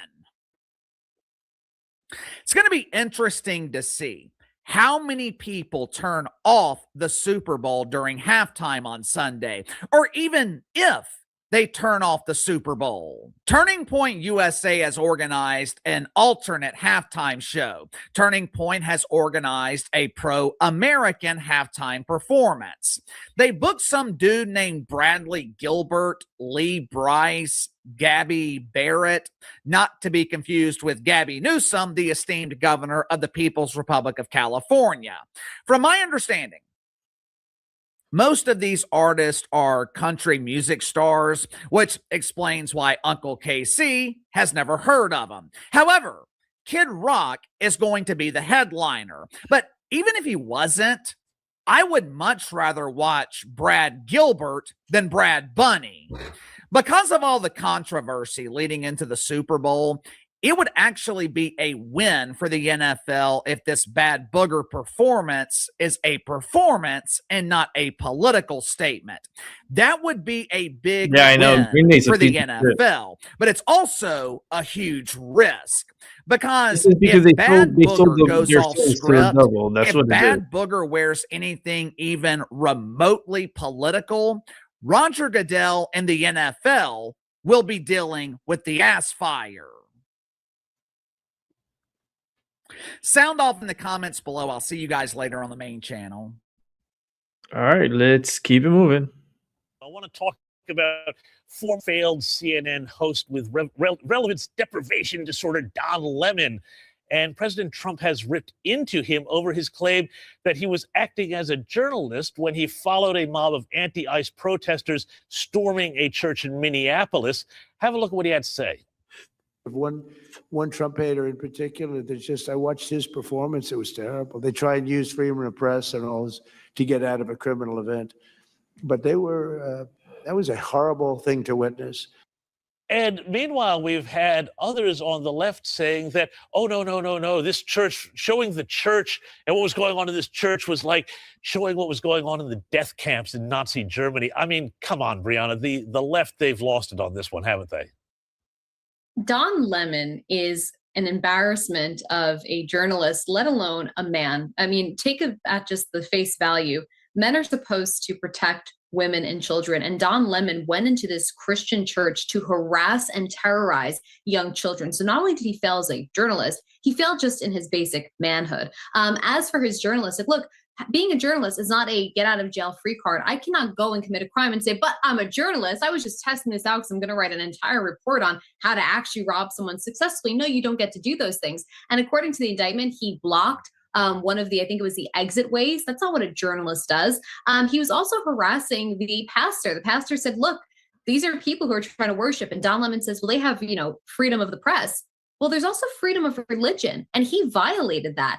And when Biden was in office, they went after conservative journalists and threw them in jail, or tried to throw them in jail, under the FACE Act. And so, you know what? For the same party that told us nobody's above the law and that people should be treated equally under the law, Don Lemon is now getting exactly what he reaped. Well, and not only that, the Obama administration, rather the Biden administration, put churches under surveillance and said that people who attended Latin Catholic masses could be suspicious and white supremacists. Hey, on that other subject, though, of white supremacy, Nike, as we say in the United States, or Nike, as we say down under, they're under investigation by the U.S. government over claims that the footwear company discriminated actively against white workers. Court documents have been revealed showing investigations are being led into allegations the firm engaged in biased treatment against white employees, job applicants, and training program participants. Tell me about this. Yeah, I read this. I don't think it's surprising. You know, we have seen the DEI monster kind of take over a lot of corporations over the past few years. And I think only now are we having that kind of reconciliation. We're kind of discrimination against, in particular, white men, to remedy what others claim was happening, even though there was not necessarily any proof to say that there was widespread discrimination, right? And I think it's good that Nike will be held accountable, as every corporation should, because everybody should focus on merit-based applicants. If you are picking someone because they check a box with their race, their gender, their sexuality, that's problematic because, one, it doesn't mean that they're qualified to do the job. And two, again, you're pushing someone else aside who may be qualified, but because of their skin tone. So discrimination is bad no matter who it is against. And everybody should take a stand, Black, white, Asian, whatever you are, against any kind of discrimination, including hiring practices. Here, and very well said. Finally, Brianna, before I let you go, it's the Super Bowl this weekend. I hope everyone's going to get their hot wings out and all that sort of fun stuff. But our old friend Bad Bunny, I mentioned him earlier in the show, and I don't know where they get these names, but he has been announced as the halftime show. Now, we've talked a lot about politics and sport here. Is he going to wind up using this halftime show to go on another rant about illegal immigration and Trump and everything else? Oh, of course he will. And I think it's odd that the NFL allowed him to be the, singer or the performer, because most people who are tuning in on the Super Bowl and who even are attending that, one, probably aren't going there for politics. They're not these soy boys or these white woke liberal women. They're probably young dudes who care about sports and politics. And we also know, or not politics, but we do know that young dudes who do care about sports also tend to lean Republican. We saw in the 2024 election, 18 to 29-year-old young men shifted 29 points to the right. We know older men tend to be conservative. So the demographic that will likely be watching and attending the Super Bowl is not the same demographic that would enjoy Bad Bunny. At least that's what I would assume. Brianna Lyman, so well said. And yes, if only the king could come back and give us some of that wisdom today. Brianna Lyman from thefederalist.com. Thank you so much, as always, for your time. Really appreciate your coming on the program. Now, stick around, because Only in America is next, and you're not going to want to miss it because, well, we love our... Okay, well, they're going through another show. Bring it back to me, and we're going to set up another video for us to watch. It's a very interesting, weird night. I feel like they're performing a world ritual. I feel like the world is it's just a big ass playground for the elite, especially the 1%. And as you can see, they did their ritual at the Olympics. Let's not play stupid. They did do a ritual at the Olympics, and it was very demonic. No, I did not watch it. I don't need to watch it, but I did see a picture, and that's all I need. One picture, one symbol I saw there, and I was like, these people, man, they did it in the Olympics, the Summer Olympics, and now they did it again in the fucking Winter Olympics. This is truly disturbing, and I hope when the Summer Olympics comes here to the United States, which I feel like it's gonna be horrible. It's just they're gonna try to clean it up with the nonsense with the symbolism, but they still, I don't feel like it's gonna be one of the safest Olympics here in the United States. So I give a hard pass in attending or watching, because, like I said, it's all been propaganda. And that's pretty much it. The Winter Olympics has just been it's just been a wreck. You know, you have Americans going over there talking shit about America, yet they're representing America, but then they have the nerve in the world stage to talk shit about the country.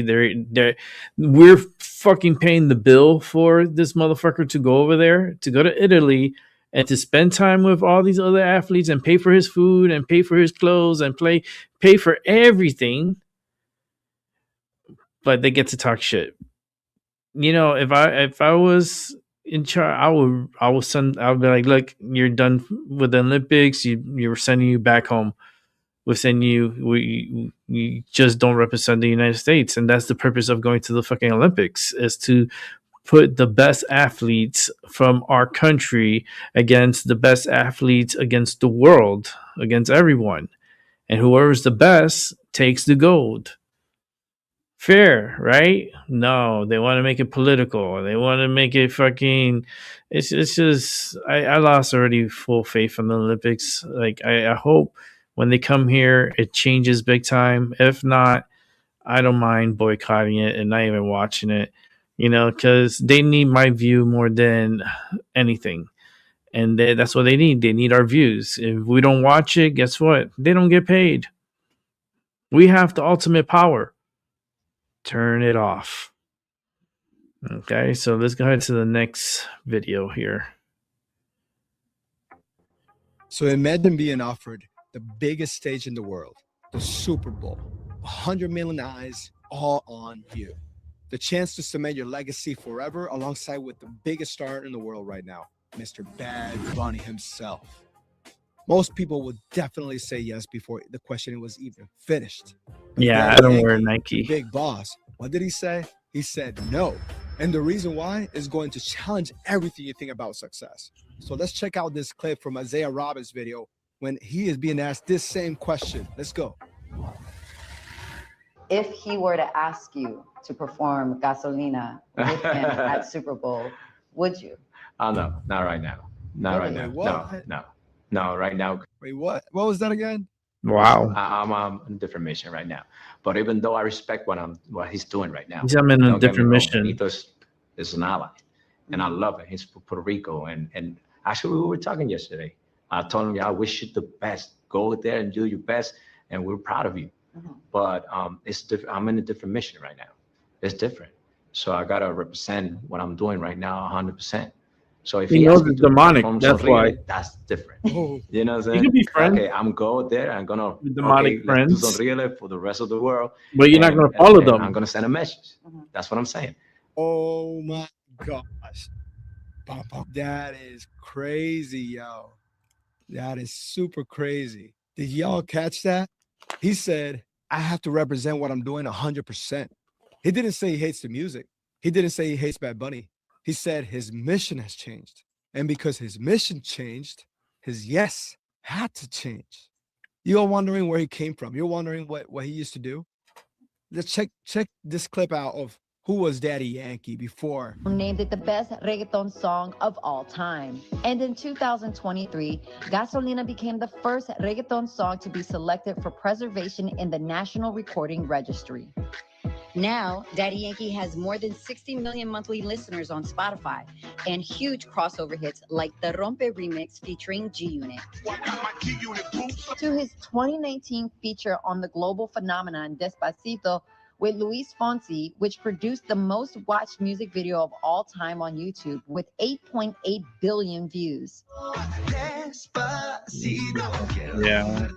Did when I was a teenager, like creating good music. Look at those crowds. I remember that people told me, he should have been the headliner of the Super Bowl. This is gonna die in a couple. He should have been the headliner. Look at all those crowds. Look at all those achievements. That is what the world calls the peak, isn't it? Right? He had the money, he had the fame, the respect. He was the king, y'all. But here's the dangerous truth about opportunity, though. Sometimes the good opportunity is the enemy of the God opportunity.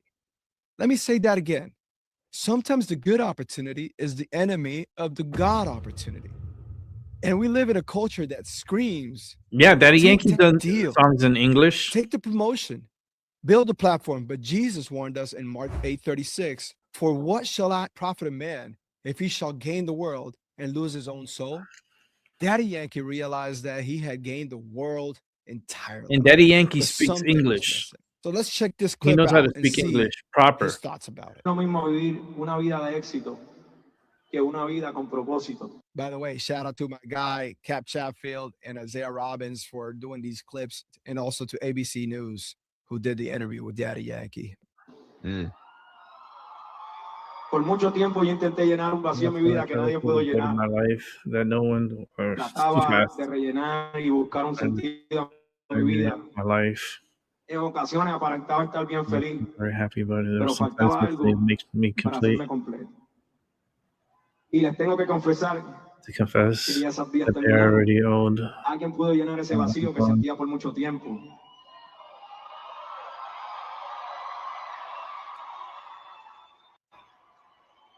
Me pude dar cuenta que para todos era alguien, pero yo no era nada sin él. Pude recorrer el mundo durante años, ganar muchos premios, aplausos y elogios, pero me di cuenta de algo que dice la Biblia. The text doesn't al hombre match. el mundo entero si pierde su alma. There you go. There you Por eso go. esta noche reconozco y no me avergüenzo. He's gotten more religious. Que Jesús vive en mí. Jesus. There you go. Y que yo viviré para él. There you go. That wasn't a PR stunt whatsoever. That was a public surrender. He stood in front of thousands of people who paid to see the big boss, and he introduced them to his big boss. Jesus. He traded the applause of fans for the approval of the Father. And this is where many of you are stuck right now. You are holding on to an old identity because it pays the bills. You are holding on to an old relationship because it feels safe. You are afraid to let go of the gasolina because you don't know if people will even like the gospel version of you, don't you? I get you. I've thought about that. You think I haven't? For years, that was one of the things that gave me some depression throughout my life. But hear me out. There's more to this story. Check this out. I even hear you perform your old songs anymore. Right now, I'm on a different mission. But there are ride or die, day one, Daddy Yankee fans yeah. who want to know if they're going to even hear you perform your old songs anymore. Right now, I'm on a different mission. Different now, mission. it's a different purpose. And I think right now, it's like I learned to live the day, the present. If you ask me, oh, it's going to happen, I don't know what's going to happen. Different mission. He's definitely locked in. You see, you cannot serve two masters. Matthew 6:24 is clear. You will hate one and love the other. And Daddy Yankee knows that he cannot effectively preach freedom if he's still singing about the lifestyle that keeps people in bondage. He turned down the Super Bowl because the Super Bowl requires the old Daddy Yankee, the old Yankee. And the old Yankee is dead. He was buried with Christ. If an opportunity requires you to resurrect the person that God already got rid of, that is not an opportunity. That's a trap. And what do I mean by that? Let's check out this other clip. Have you had anybody come up to you and say they missed the old Daddy Yankee? Oh, yeah. Yes. I missed the old one. I told them, okay, it's good. I understand. But you're going to love the new one. There you go. They're going to definitely love the new one. I love it. That is the confidence of a man who knows who he is in Christ. So stop worrying about who you will lose when you follow Jesus. Start focusing on who you will become. God is not asking you to give up your talent. He is asking you to change the target of your talent. Again, he is not asking you to change your talent or give up on it. He's asking you to change the target of your talent. Daddy Yankee is still rapping. He's still producing. But now the arrow is pointed at heaven instead of the charts. And when you aim at heaven, you never miss. So the Super Bowl will come and go. Yes, yes, yes. He looks demon, man. He looks demonic. So what? But the word of God stands forever. Daddy he Yankee looks like a chose little the demon. eternal over the temporary. And my question to you today is this: what is the Super Bowl that you need to say no to so you can say yes to your purpose? Is it a job? Is it a relationship? Is it a habit? If this message helped you find clarity today, hit that subscribe button. We're building a community of trailblazers who aren't afraid to walk away from the crowd to walk with God. I'm Gio. This is Trailblazer Unbound. Peace. Hey, if this video That's what's up, and this is Trailblazer Unbound. And it's true. Daddy Yankee he's changed. He's not dark anymore. He wasn't really dark, but they try to get him into the dark side. They try to bring him into the dark side. And he was just really religious. He was really into like Jesus and God, and he definitely is a church boy.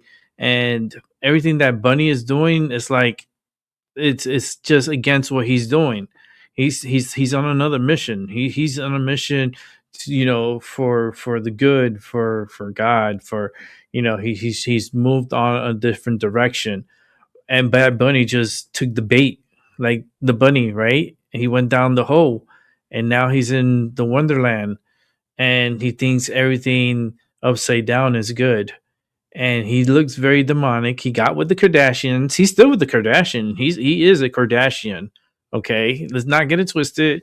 He's a part of that crew, and he's gone to the dark side. Ever since he transferred from Puerto Rico to California, he's been indoctrinated. He's been humiliated.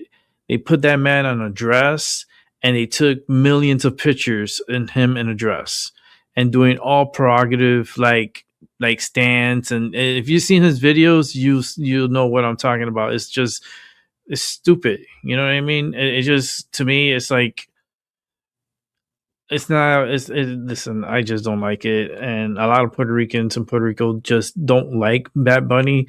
I'm not the only one. There is a majority that do like him and love his music and are hypnotized by him. But one thing about me is my brain is fucked up. I'm like short circuit in the brain, and I don't get brainwashed. And I just think Bad Bunny he's not good for the people. He's very opportunistic, and he's out on a mission. And he's going to try to accomplish that on tonight's Super Bowl halftime show. And I don't really give up about it. And will the earthquake happen? I don't know. But I tell you this, big changes are going to be happening after the Super Bowl. I guarantee you that. Okay, so let's see what else we got here to watch. Let me set this up, and we're gonna watch. Hope you guys are enjoying the show. I hope you guys are having a good night, having a good time here. We're gonna check out this Logan Paul. Okay. Logan, are you excited for the halftime? No. Oh wow. He is not happy with the halftime show. We're gonna have to take this music out. So he straight up said no, he ain't happy with the halftime show. He's like, fuck the halftime show. And he lives in Puerto Rico. You see, Logan Paul, the Paul brothers, they live in Puerto Rico. And they take advantage of the tax haven there, and they save a lot of money in taxes living in Puerto Rico. And that's wild. Let me see if the bunny's speaking here. Still that music bullshit. Like even Charlie Sheen shares his opinion on the NFL picking Bad Bunny, claiming that they should have picked someone diehard fans really want. Yeah, like they should have picked someone really good. Oh, hold on, Charlie. I know you're speaking there. Give me 1 sec. Let me rewind it a little bit. Time show. What? The Super Bowl needs to figure out the halftime show. What do you mean figure out? Figure out, like just deliver something that the diehard fans really want, as far as musically. So you're am I taking this as sort of a backhanded slight to Bad Bunny? Yeah, I mean, I There's bands, there's acts, there's just people that I think are more germane to the experience of the game, of that moment, of that particular game. Yeah, exactly. You know, and this guy is just an idiot. He's been indoctrinated. He's part of the cult. He's a part of that Kardashian cult there, and that's their little monkey. They got their little monkey, and he has the world's attention. And you know what are you gonna do? People get hypnotized. Like music, you listen to it, you could be hypnotized by it. You could feel a certain way. That's part of the hypnosis of the music. It makes you feel a certain way. So let's go ahead and put the sound up and listen. Super Bowl this weekend. I hope everyone's going to get their hot wings out and all that sort of fun stuff. But our old friend Bad Bunny, I mentioned him earlier in the show, and I don't know where they get these names, but he has been announced as the halftime show. Now, we've talked a lot about politics and sport here. Is he going to wind up using this halftime show to go on another rant about illegal immigration and Trump and everything else? Oh, of course he will. And I think it's odd that the NFL allowed him to be the, singer or the performer, because most people who are tuning in on the Super Bowl and who even are attending that, one, probably aren't going there for politics. They're not these soy boys or these white woke liberal women. They're probably young dudes who care about sports and politics. And we also know, or not politics, but we do know that young dudes who do care about sports also tend to lean Republican. We saw in the 2024 election, 18 to 29-year-old young men shifted 29 points to the right. We know older men tend to be conservative. So the demographic that will likely be watching and attending the Super Bowl is not the same demographic that would enjoy Bad Bunny. At least that's what I would assume. Wow, that's crazy. They did it to themselves. They knew what they were doing with this guy, picking this guy. Okay, hold on. She's talking. Looking forward to the Super Bowl in California next week. The halftime show has been attracting plenty of attention. Some excited, but some are also unimpressed by the selection of the Puerto Rican pop star Bad Bunny. I just want people to have fun. There's gonna be a huge party. A performance the whole world will be watching. Puerto Rican superstar Bad Bunny is one of the most popular recording artists across the globe, with an astounding 19.8 billion streams on Spotify last year alone. Still, not everyone is a fan of his selection as Super Bowl halftime performer. I never heard of him. I don't know who he is. I don't know why they're doing it. It's like crazy. Bad Bunny has been a lightning rod for conservative criticism after speaking out against the Trump administration's immigration enforcement policies, with the Spanish language singer even going as far as excluding the continental U.S. from its last tour over fears that ICE could possibly raid the concert venues. Despite the outrage from some on the right, NFL Commissioner Roger Goodell is standing by the decision. This platform is used to unite people and to be able to bring people together with their creativity. This with their platform talents, is to and be unite able to use people this and bring moment them to do that. together. And I think artists in the This past guy's a have done fucking that. idiot. I think Bad Bunny understands that, and I think he'll have a great This guy performance. is a Analysts puppet. say the decision to hand the mic over to Bad Bunny is an easy one. Commercially, he makes a lot of sense. He is a good business decision. We know that Bad Bunny brings in viewers and Yeah, the listeners, easy way out. and there's a whole lot of Okay. people that are going to be watching. And Great. according to Bad Bunny, audiences only need to worry about one thing. It's gonna be fun, and it's gonna be easy. He said it's gonna be easy. What the fuck? Just keep it moving. Trump is triggered by Bad Bunny as fears grow that ICE could storm the Super Bowl. Eyes out.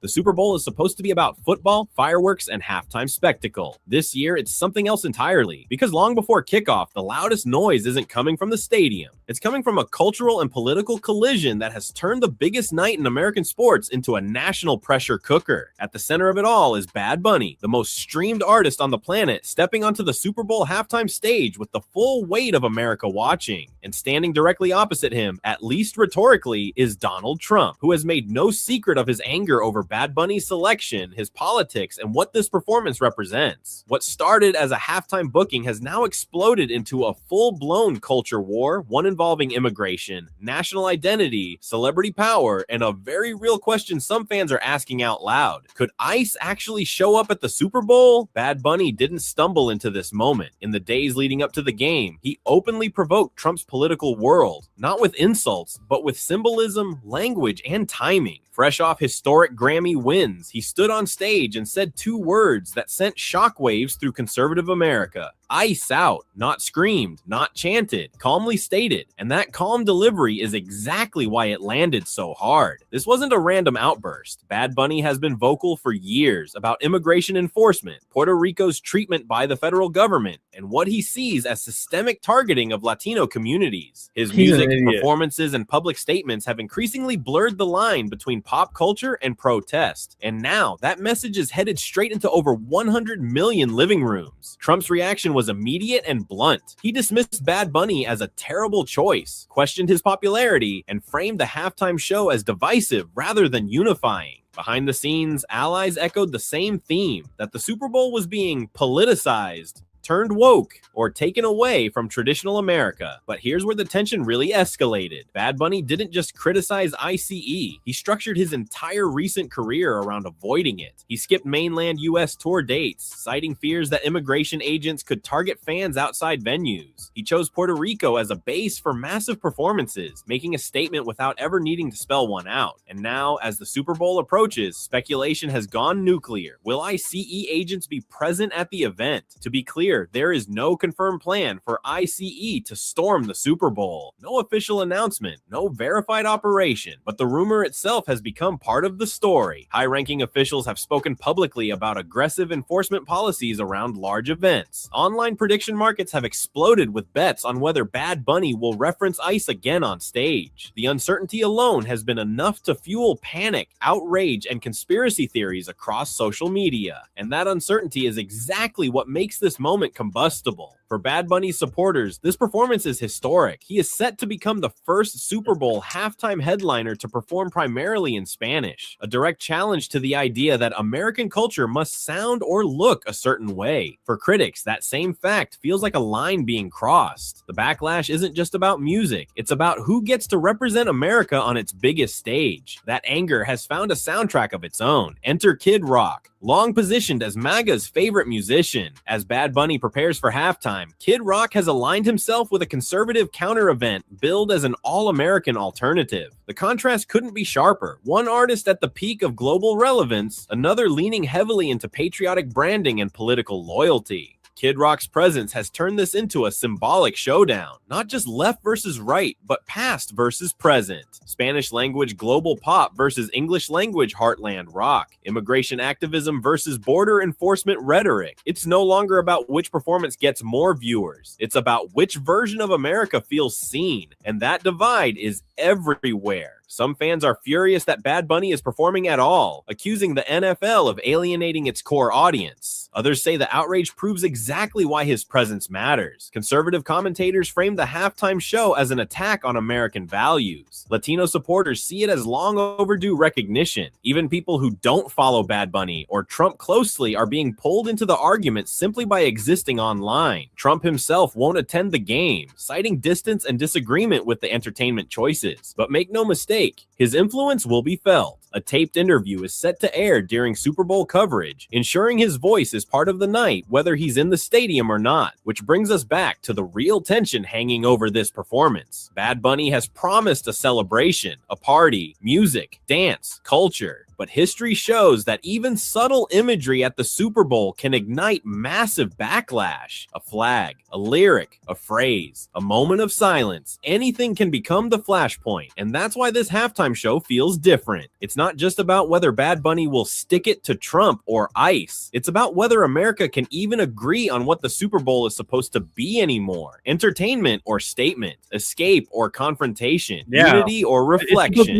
By the time Bad Bunny steps onto that stage, the outcome won't just be measured in applause or ratings. It will be measured in reaction, neutral, outrage, it's pride, entertainment. fear, celebration, and everything in between. Because Makes this year, zero the Super sense. Bowl isn't just dividing teams, it's dividing the country. And the closer game day gets, the clearer it becomes that no matter what Bad Bunny does on that stage, half the country is already bracing for impact. Supporters insist this panic is overblown. They point out that Bad Bunny has repeatedly said his goal is joy, not chaos, dancing, culture, celebration. Yeah, He's the hinted that hypocrite. We're performance supposed will to feel believe more the like a hypocrite. massive Puerto Rican Okay. block party than a Yeah, go political back to your rally. But critics Kardashian aren't convinced because with Bad Bunny, politics back to your doesn't always come Kardashian through ways. words. It comes through symbolism, through language choice, through who gets He centered he and chose who his way, doesn't. so Even performing let entirely him in go Spanish his has way. become a political statement in itself. To But I tell you millions right of now, fans, he's gonna that's suffer simply when he gets older. authenticity. To his detractors, it's exclusion. Conservative commentators have argued that a Spanish language halftime show doesn't represent America, ignoring the fact that the United States is now the second largest Spanish-speaking country in the world. That disconnect is exactly why this moment feels so raw. It exposes a fault line that's been there for decades, now playing out under the brightest lights imaginable. And the NFL knows it. League officials have publicly stood by their decision, emphasizing unity, creativity, and global reach. But privately, there's no doubt the league understands the risk. Every halftime show sparks backlash, but rarely does it arrive this early, this loud, and this politically charged. Executives are walking a tightrope between celebrating a global superstar and avoiding a PR nightmare that could overshadow the game itself. Meanwhile, speculation about security continues to swirl. Large-scale federal law enforcement presence is standard at events like the Super Bowl. That's nothing new. What's new is the perception, fueled by rhetoric, past enforcement actions, and online rumors, that immigration agents could somehow become part of the spectacle. Even the idea of ICE agents being visible near the stadium has made some fans uneasy, particularly in Latino communities already on edge over recent enforcement trends. Again, there's no confirmed plan for ICE to take any unusual action at the Super Bowl, but perception matters. Fear spreads faster than facts. And Bad Bunny's past comments about avoiding U.S. tour dates because of ICE concerns have added fuel to a fire that didn't need much help to begin with. On the opposite side, conservative voices are framing the situation very differently. To them, this isn't about fear, it's about defiance. They see Bad Bunny as intentionally provoking authorities, testing boundaries, and daring the system to react. Some have even suggested that any law enforcement presence would simply be doing their job, a phrase that means very different things depending on who's hearing it. That clash of interpretations is what makes this Super Bowl uniquely volatile. Then there's Kid Rock, looming over the entire conversation like a counterweight. His alignment with MAGA politics has made him a symbol as much as a musician. Supporters hail him as representing real America, even as critics point out that his commercial peak came decades ago. The contrast with Bad Bunny couldn't be sharper. One artist riding a global wave of relevance, the other leaning heavily into nostalgia, patriotism, and political loyalty. The so-called alternative halftime show has turned into a statement of resistance. Not resistance to football, but resistance to cultural change. It's a way for critics to say, if this isn't for us, we'll make our own. And in doing so, they've unintentionally reinforced the very divide they claim to oppose. What's striking is how little of this is actually about music. Very few of the loudest critics are debating choreography, vocals, or stage design. They're debating identity, belonging, power, who gets to speak, and who doesn't. Bad Bunny's success forces a question some Americans are deeply uncomfortable answering. Can someone be fully American without fitting a traditional mold? For his fans, the answer is obvious. For his opponents, the discomfort is visceral. And then there's Trump himself, hovering over the event without physically attending it. His comments about Bad Bunny have been dismissive, almost mocking, but they carry weight. When a former president labels a cultural moment as ridiculous or divisive, it gives permission for outrage. It frames the narrative. It turns entertainment into allegiance. Trump skipping the game while still appearing on television is almost poetic, absent in body, present in influence. A reminder that this clash doesn't need a stadium seat to dominate the conversation. As kickoff approaches, one truth is unavoidable. Bad Bunny has already won something bigger than ratings. He's forced America to talk about things it often avoids: immigration, language, identity, and who gets visibility on the biggest stages. And he's done it without saying a word yet. If the halftime show goes off without any overt political messaging, critics will still claim symbolism. If there is a subtle nod, a lyric choice, a visual cue, a phrase. The backlash will be instant. And if nothing controversial happens at all, the reaction will likely be just as intense because expectations have already been set. That's the paradox of this moment. The controversy has outgrown the performance. This Super Bowl was always going to be watched by millions, but now it's being watched for different reasons by different audiences. Some are tuning in to celebrate culture. Others are tuning in to be outraged. Some are watching for football. Others are watching for a flashpoint. And that's why this event feels less like a game and more like a mirror reflecting an America that is deeply divided. Not just politically, but emotionally. An America arguing over language, music, borders, and identity during what was once a shared national ritual. When Bad Bunny steps onto that stage, he won't just be performing songs. He'll be standing at the center of a cultural storm, one that reveals far more about the country watching than the artist performing. And once the music starts, there's no rewinding what comes next. That's a mouthful there. Let's keep it moving. If you've been on the internet at all recently, I'm sure you've heard some confusion about this year's Super Bowl halftime performance. Definitely not watching Bad Bunny. I'm skipping the whole game. Boycott the Super Bowl. Don't watch We it. speak English in America. Boycott the Super Bowl, please. Learn Spanish. That's not what football's for. And a lot of folks don't even know who he is. Well, I had never even heard of him. He's not someone who appeals to a broader audience. This white guy, I don't know a single song he's ever played. But if you look at the numbers or turn on the radio or look at the billions of streams, you realize that those questions are outdated. Bad Bunny isn't here to translate his music for the mainstream. He's here to show us why in most of the world he is the mainstream. It doesn't make any sense to me. And if you still don't know who Bad Bunny is, that's okay. No judgment. Today we're gonna break down exactly people who get is fooled El by his Conejo Malo. entertainment. That's what he's Bad Bunny. doing. He's Why the entertaining you. controversy around his He's language fooling is you. so ridiculous, And and you're the paying real reason him the to NFL fool you. needs him way more than he needs them.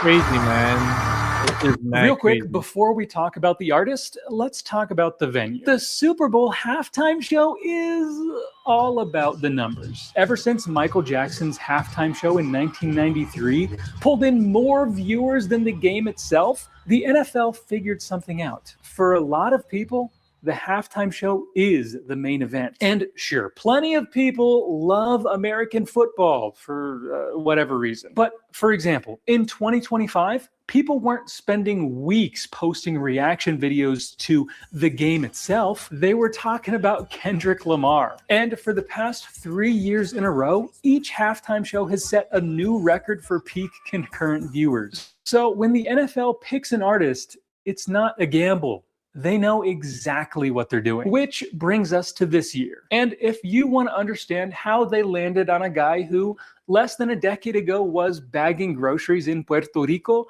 well, we have to start at the beginning. Yeah, I gotta cut this music because I don't want. Name is Benito Antonio Martinez Ocasio. And a decade ago, he was a bagger at Econo Supermarket in Vega Baja, Puerto Rico, uploading tracks to SoundCloud between shifts. So, definitely not a manufactured pop star. Pretty much the opposite of an industry plant. He was a kid That's from the why barrio he with a flipped, signature and he's a voice and a hypocrite. unique style. He turned dark. Look at the mask. You got a double mask. Come on, man.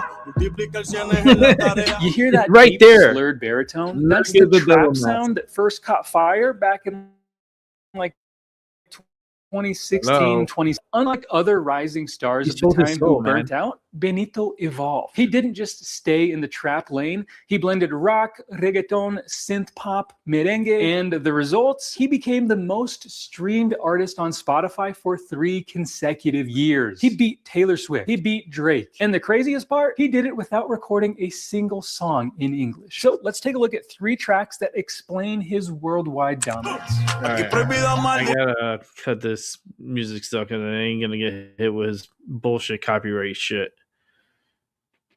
So I really don't care for this guy, as you can see. Stream really saw him. This one is a timeless banger. Then you have Dakiti. And then that's another song he did. And it sounds like Future. It's dark. It's synth heavy. Very dark, very dressed. Like he was wearing a skirt during this video. Sweden. Who knew? And finally, Titi me preguntó. The Titi song. So his aunt asking him if he had a lot of girlfriends. Or it means Auntie asked me. And this track is a masterpiece in production. It goes from his aunt asked him if he had a lot of girlfriends. That's what it is. Translation. artist. But now let's address the elefante in the room. The comment section. I'm sure you've seen them. This is America. Speak English. Why is the halftime show in Spanish? If you're sitting there thinking, wow, that's a stupid thing to be upset over, congratulations. I don't even You care if it passed already the vibe happened. check. It probably already And happened. You're absolutely right. First of all, Do the I United care? States has No. the second largest We're gonna keep Spanish-speaking going to the end population of the in Super the Bowl. world. Yeah, besides Mexico, we have the most Spanish speakers of all the countries in the American continent. So, you know, Spanish is an American language. So feel free to tell your weird uncle about that on Facebook.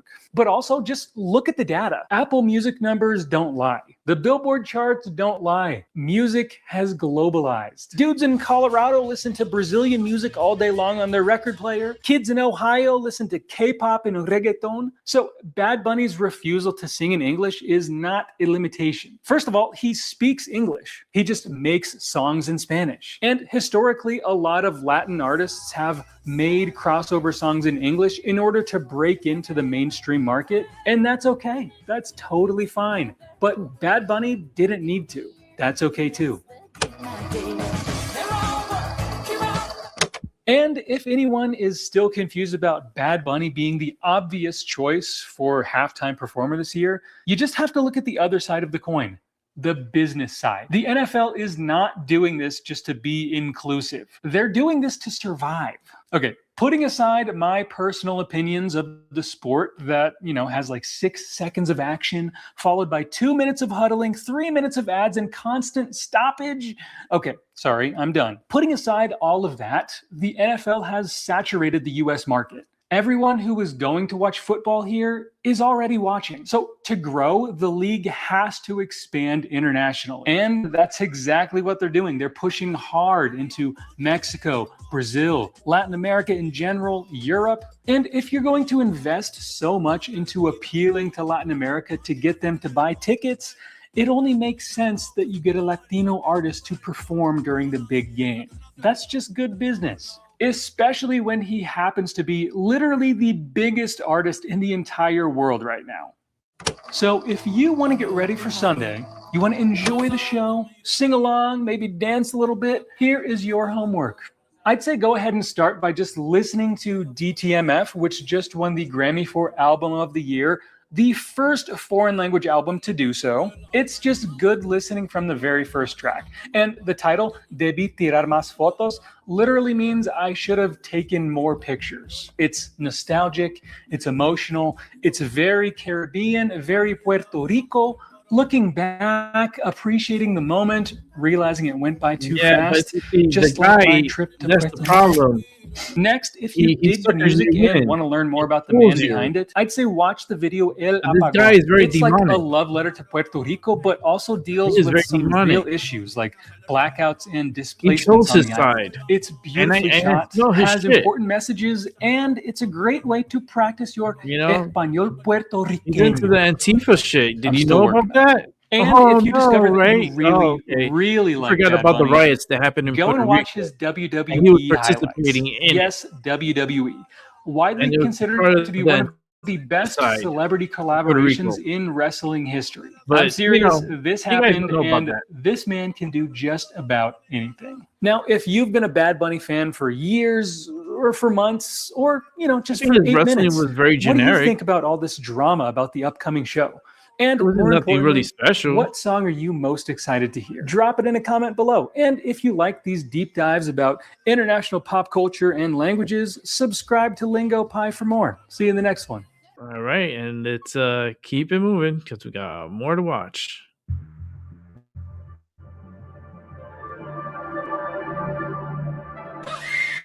Before I say thanks to God, I'm gonna say eyes out.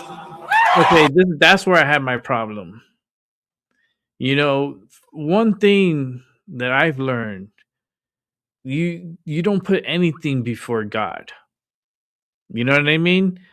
And that nobody picked up on it. Nobody has picked up on it. Everybody's so focused on the ice stuff, but they didn't notice that he put ice before God. Because the first thing and foremost is to thank God. Then everything else comes after. But he did not do that. He did that on purpose. He put God because he doesn't believe in God. He believes in his own little God, and it's very demonic. And people are not picking up on it. And it's just like right there in your face. You know, you never put God second. God is one. So why is he saying, before I thank God, I'm gonna say this, ice out, like, and people don't pick up on it. All right, let's let me set this up again, and we're gonna rewatch this.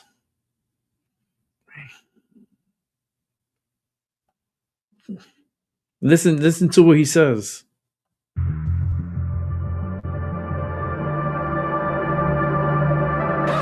Before I say thanks to God, I'm gonna say eyes out.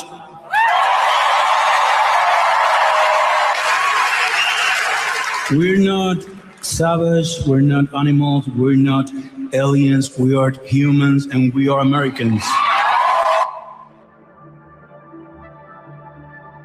This guy is a fucking My rock. words, but the words of Bad Bunny. This Sunday night sees the Puerto Rican superstar stepping on stage in one of the most politically charged Super Bowl halftime shows of all time. So politically charged, in fact, that there is 2 Super Bowl halftime shows. The official one with Bad Bunny taking to the stage, and an alternative one run by Turning Point USA and featuring Kid Rock. On this week's show, we're going to delve into what this moment in American culture says about America itself.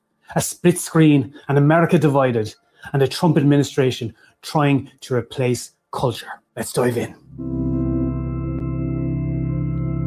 Crazy. It's just crazy how they could do all this. American crazy. football's mountaintop, built upon a rich history And of it's creating all sporting demonic. myths and legends, See how wrapped in everything red, has white, changed and blue. from the 90s? A cultural milestone to as how it big is and bombastic today. as the USA itself. Underscored by fireworks and flyovers, which uses itself to itself. For Prince, For decades, the Super Bowl the halftime show halftime has show. become a place where And music then you have icons this affirm Prince. their iconography, And this pop Prince culture was the moments best. on demand.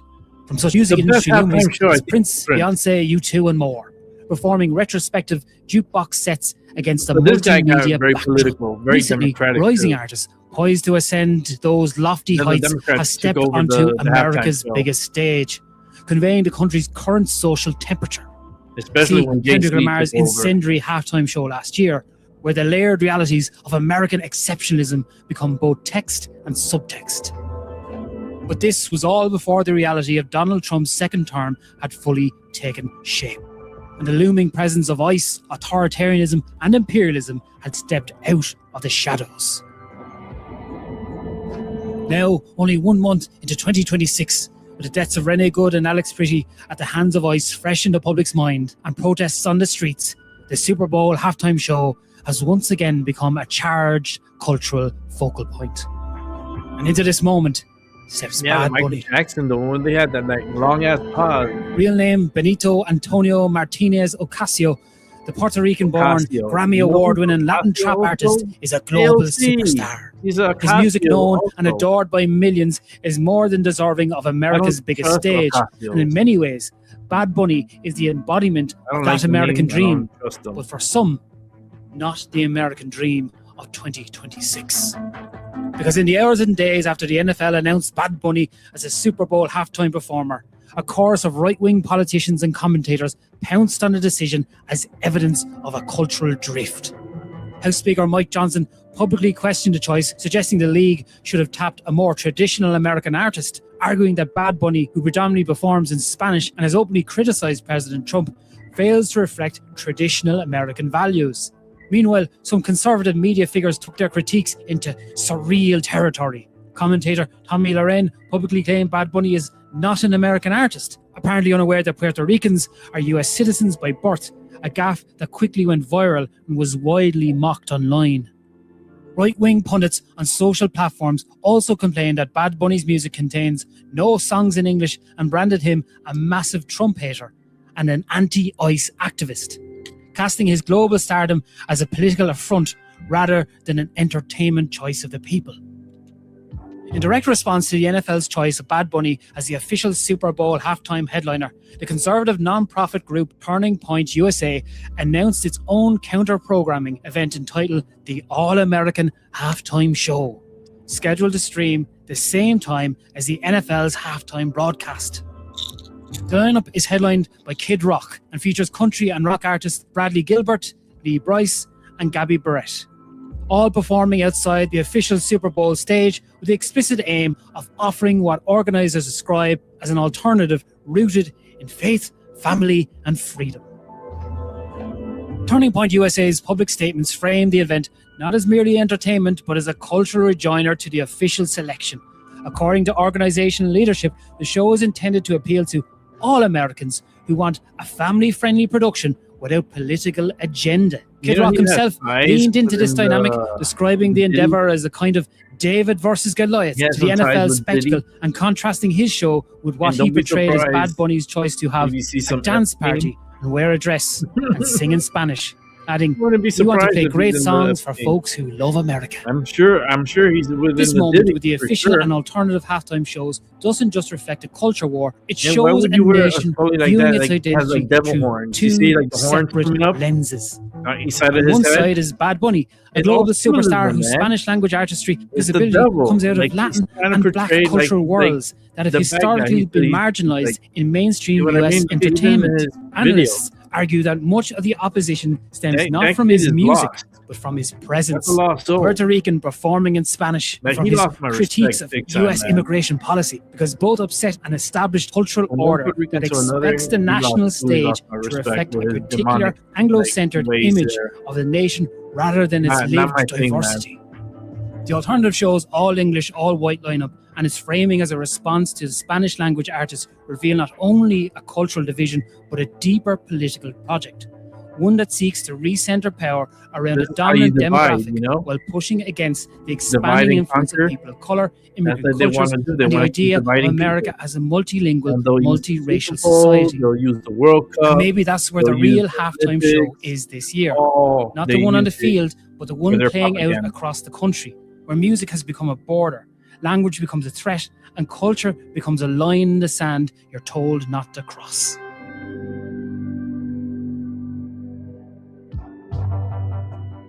For the past couple of weeks, we have spoken about America and ICE and the Trump administration and how it wants to homogenize American culture to one single visage, that of what they believe to be American, that of what they believe sounds American and looks American. One of the questions were being asked at the beginning of all of this is why Bad Bunny was playing. One of the first things that was brought up is that he'd be singing in the Spanish language, that Americans wouldn't be able to understand him, even though Spanish is a widely spoken language, not only on the American mainland, but in places like Puerto Rico. And that indeed music is a message that can transcend language itself. The question is, why the alternative Super Bowl halftime show? Why are they putting it on? Why now? And why is Bad Bunny the one that they feel the need to do this with? What are the family and American values that they convey that Bad Bunny is in contrast to? This is the world that Bad Bunny has stepped into.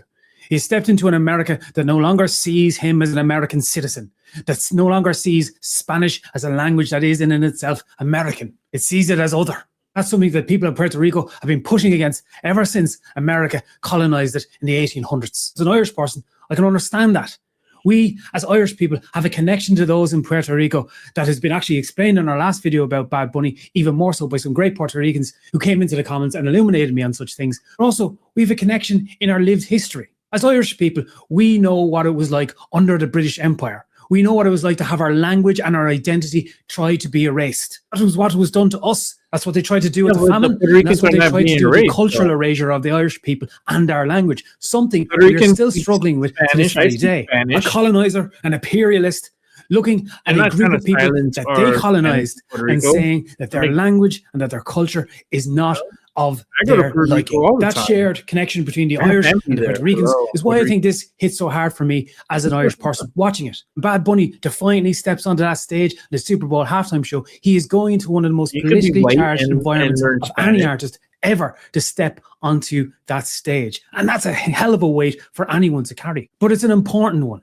Art is a battlefield in which fascism wants to control it. They use the whole that reason as a political Bad Bunny weapon. is being targeted is because of these differences. Because he flies in the face of what the Bunny's using it as a totalitarianist Trump regime wants. That's why they're being threatened with ICE. They're saying that the alternative halftime show won't be political. It is political in what it is doing, and it's political from its very moment it was set up.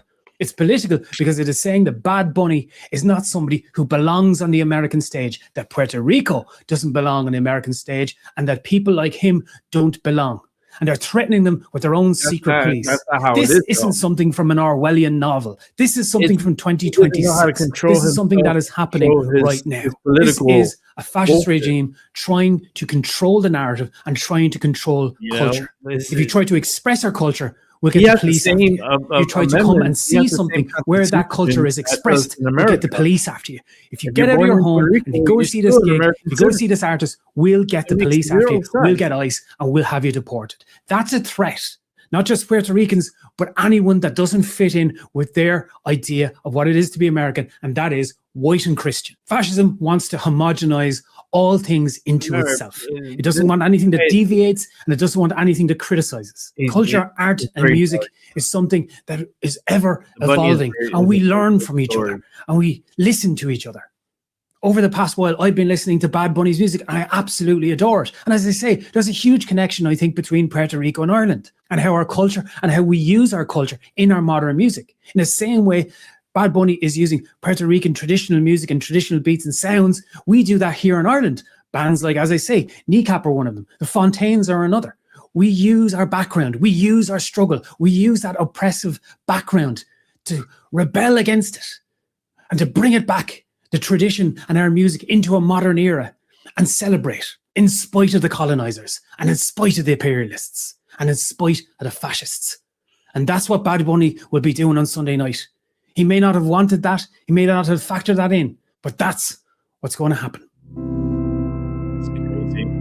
I really don't care for this funny kid. Sunday night's Super Bowl halftime show could be something, or it could be nothing at all. That part is up to Bad Bunny. But the build-up has been telling.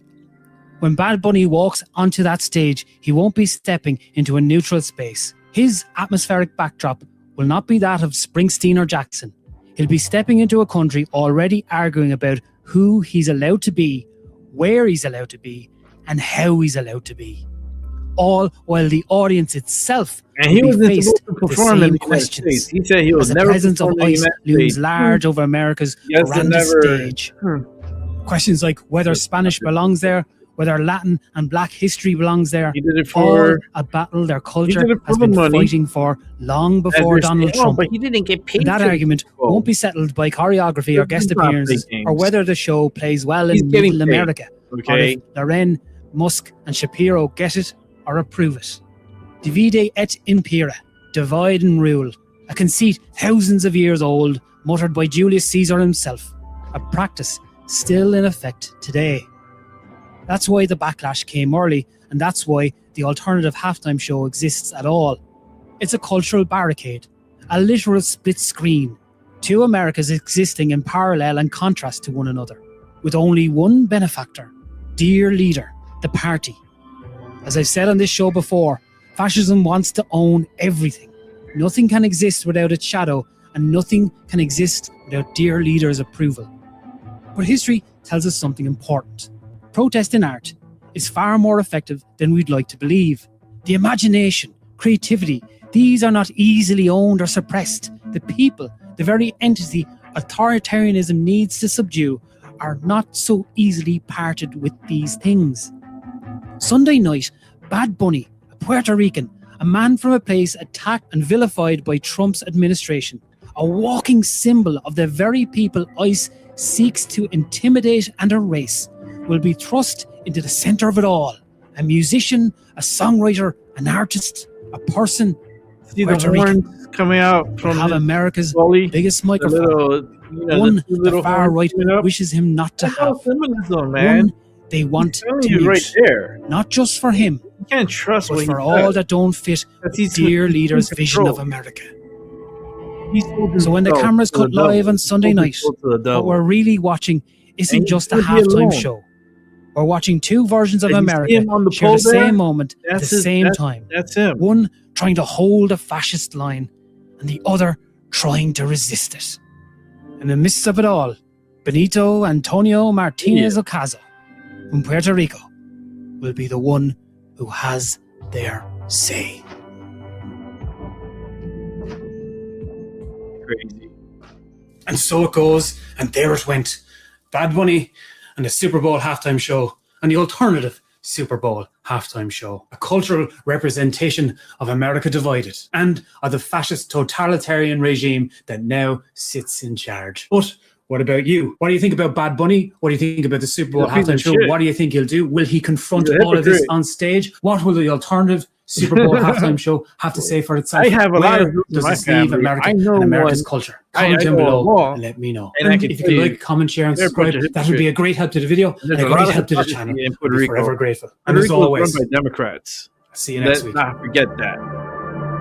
There's a lot of Democrats within I Puerto want Rico. to say to the people, I know it's tough to know, not to hate on these days. And I was thinking, sometime we get contaminados. I don't know how to say that in English. Contaminated. Contaminado. The hate Contaminated. get more powerful with more hate. The only thing that is more powerful than hate is love. So, please, This guy don't believe anything he says. we need to be different. If we fight, we have to do it with love. If we fight, we have to do it with love. What the fuck does that mean? If we fight, we have to do it with love. How the fuck do you fight with love? How does that work? Can you explain that to me? How does that, like, I don't get it. The guy's a hypocrite. The guy's full of shit. He is being paid for by Pfizer and Moderna. Like, just put all those little adjectives, all those this just throw his ass in the garbage. I'm so done with this bunny. We got a couple of more here, and then we're gonna jump off the bunny because I'm just done with this motherfucker. But we still gotta watch a little bit more. We still got 3 more of this little fucker. All right, let's keep it moving. The controversy surrounding the Super Bowl halftime show has spiraled into a full-blown crisis. What began as a fan boycott has now created visible turmoil among NFL owners who are watching their public relations nightmare get worse by the day. But while the league is in panic mode, Kid Rock is on the offensive. He just dropped a massive teaser about a surprise that's going to take this battle in a completely different direction. A faith-based secret weapon that he says will leave the NFL in the dust.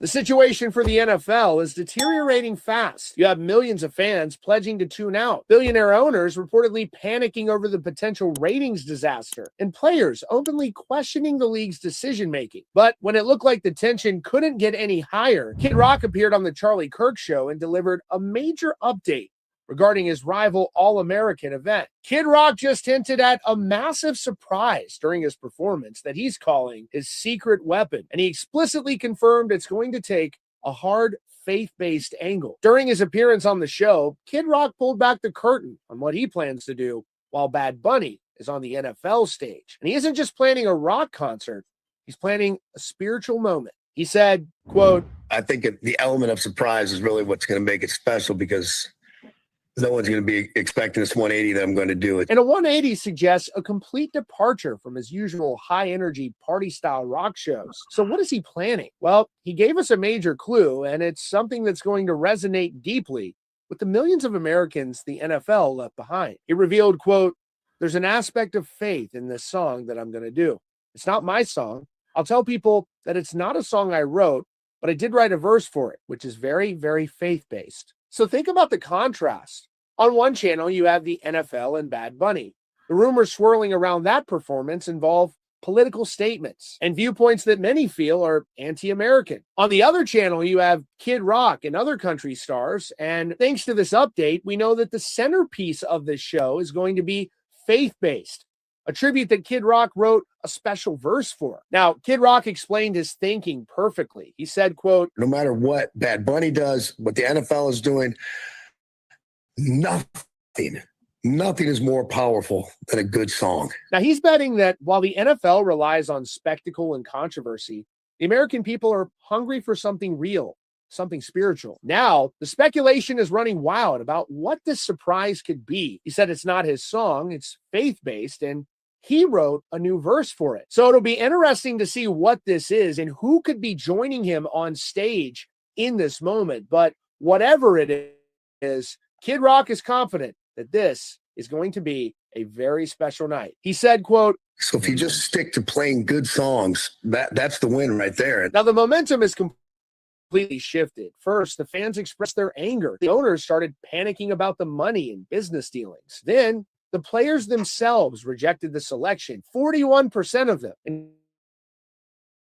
Kid Rock is offering a faith-based promise to bring God back into Super Bowl Sunday. So the NFL is trying to shock you, but Kid Rock says he's trying to move you. Surprise performance set happened during the All-American Halftime Show this Sunday, streaming on YouTube, Rumble, and airing on the Charge Network. So what do you think this big surprise is going to be? Let me know your thoughts down in the comments and subscribe and notifications on for more news. I'm not really looking forward to no surprises because I ain't watching it. Let's keep it moving. I am so pleased to welcome in Jillian Michaels, host of the Keeping It Real podcast, and former NFL player Jack Brewer. Welcome in. Jillian, I'm going to ask you first off, what halftime show will you be watching? I'm actually, thank God I don't have to answer this because I'm going to be on a plane to New York for work. So I'm going to miss the entire thing. I know. But my thought on this, though, is as follows. I think the reason people are upset, like, I'm not going to perform in the mainland U.S. because of ICE out at the Grammys. Mm-hmm. I want to play music for my people and my culture. And it's like, oh, well, now that there's a stage, the biggest stage in the world, arguably, now you're going to play in the mainland U.S. and we should all just have fun. Mm-hmm. I appreciate that he's mitigating the severity of his political positions. Everybody needs to learn Spanish. But I think there's a reason people are offended, and it's because of everything that has happened up till now. All right. Well, the NFL is so woke. We know that. I want to play a little bit more of Commissioner Goodell about the backlash, Jack, and then talk about that and a third option that you're offering all folks in America. I think we need to continue to make progress. I think we have become a more diverse league across every platform, including coaching. But we still have more work to do. There's got to be more steps. So we're reevaluating everything we're doing. So that was his response to the fact that no Black head coaches were hired this year. Pick up on that and also give us the exciting news about what you have planned for halftime. Yeah, it's always diversity, but what he's really saying is that he wants everyone to be woke. And instead of talking about true diversity, which is embracing people, not just of all ethnicities, but all ways of thought. All right. And so to be able to talk about a guy in dresses going in front of young kids at that halftime of the Super Bowl, that's the reason why no players know who he is because we won't let our sons and daughters watch him. We don't. Most NFL players do not want their boys watching some man in a dress and with fingernails. And so that's just that's the bottom line. And so that's not diversity, right? That's lunacy. And so I think there's a big difference in that. And to Bad Bunny's comments on the United States of America and on ICE and on immigration, if you go to any Latin American country, and I've been to a lot of them all throughout Latin America, if you violate their laws, they're going to lock you up. And I don't care where you're going throughout Central America, they're going to lock you up. And so that is what Latins do too. And I think he's lost reality of that. Yeah, that's what they do. All right, and I want to tell folks you are offering prayer during halftime so people can follow you and check that out because that really is going to unite people. Jillian, you inspire so many people, especially women, with health, with fitness. There's an interesting shift. This caught my attention. Wall Street Journal today reporting that the ads are a bit different this year in the Super Bowl. They're going to talk about health screenings, weight loss meds, better for you beverages.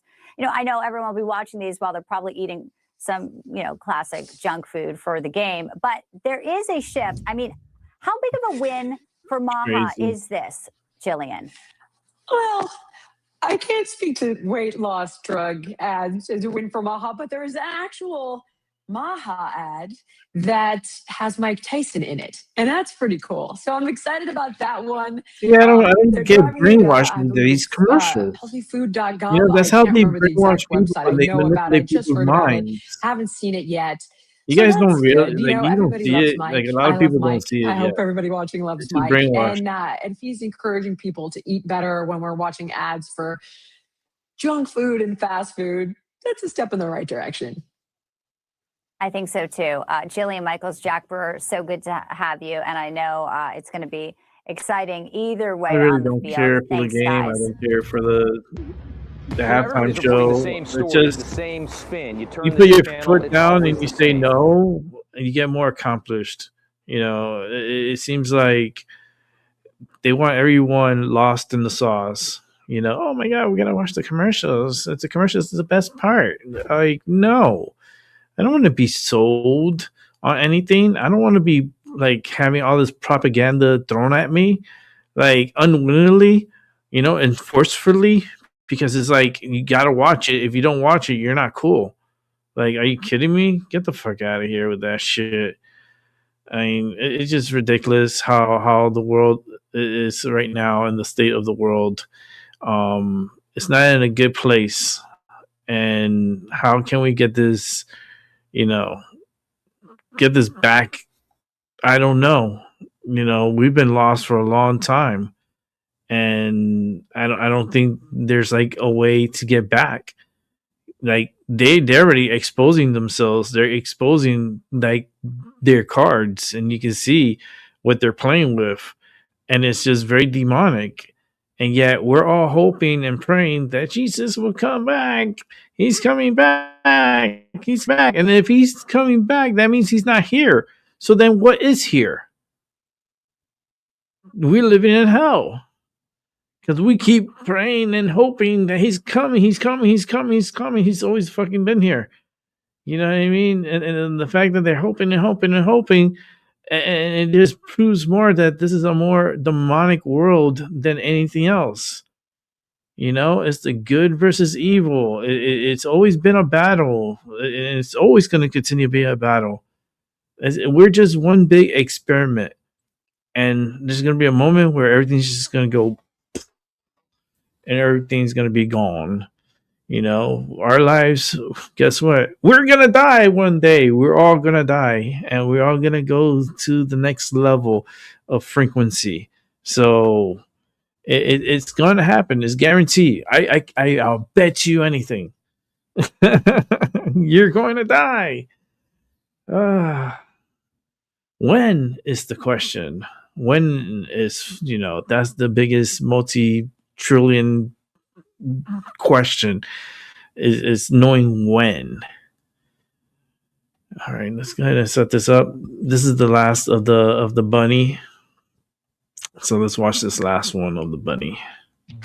Sunday is the big day when my beloved New England Patriots and America's beloved New England Patriots take on the Seahawks of Chaz in Super Bowl 60 at Levi Stadium in Santa Clara, California. And while most of us, I certainly will be tuning in to watch the Patriots win, a lot of buzz around the game has been around the controversial halftime show, which will be headlined and sung in Spanish by Puerto Rican rapper Bad Bunny. people who want American and English language entertainment also have the option to watch Turning Point USA's All-American Halftime Show featuring Kid Rock, Lee Brice, and Gabby Barrett, among others. Personally, I would like to watch both of these, but I don't really care. I want to watch the Patriots win. Yesterday, White House Press Secretary Caroline Leavitt was asked which show President Trump will be watching. I think the president would much prefer a Kid Rock performance over Bad Bunny. So, do Americans agree with the president? Well, Newsmax's own Nico Romano hit the streets to find out. Seattle, Seahawks, New England Patriots. Who you got? New England Patriots. New England? Yeah. I have no idea. Love Seattle. You don't want the Patriots to win, right? No, they won enough. The Seahawks, because I read an article on that quarterback, low-keyed, and he doesn't get ruffled. Are you going to watch the halftime show? Yes. Do you know who's performing? Rabbit. Oh, God. Close. I don't know. Is it Beyonce or one of those? His name is Bad Bunny. Bad Bunny don't sound good. He's going to wear a dress on stage. How does that sound to you? It doesn't sound good. It doesn't sound too appealing to me. He's being himself. He's not a phony. So I congratulate him on that. I don't know if I would do that, but, you know. There will be an alternate version of a halftime show that Turning Point USA is airing. Kid Rock is going to headline that. It's going to be pro-America. Is that something you would watch? Yes. That is something I would look forward to. Definitely better than a Bad Bunny in a dress, I think, right? The NFL just announced that ICE will not be present at the Super Bowl. Do they have to say that at all? No, I don't think they had to say that. No, they should not. What does that have to do with anything? Why does it need to be announced whether they're there or not? Well, of course not. Do you think politics should belong in sports or have no place in sports? They're there to perform as athletes, and that's pretty much what they should be doing. No. That's what I've been saying. It's a sport, and people should just enjoy the day, enjoy the sport, and not be political. That's why. Virginia, I know that you also know that the Patriots will win this weekend. What are you watching in the big game? Well, I'm watching, for one, to see if we can get that 7th ring, or 8, depending upon how you count it as a New England Patriots fan. You know. It's a complicated relationship. It's a complicated relationship indeed. But no, I'm excited for this alternate halftime show. This is the first time that we have seen something to this scale with a group as large as Turning Point USA providing an alternative. I think so many families, they come together, they watch the Super Bowl. It's a great event. And often the halftime show is not family friendly. So the original intent of Turning Point USA was, hey, let's give that family-friendly alternative. This was even before Bad Bunny was coming out with all of these very, very political statements. So really, at the end of the day, this isn't about politics. It's about what is the entertainment that's good for your family. So I'm going to have Jason break down the film in a second here. But to talk about the halftime show here for a second, my friend Victoria, Bad Bunny expert, I go to her for these things.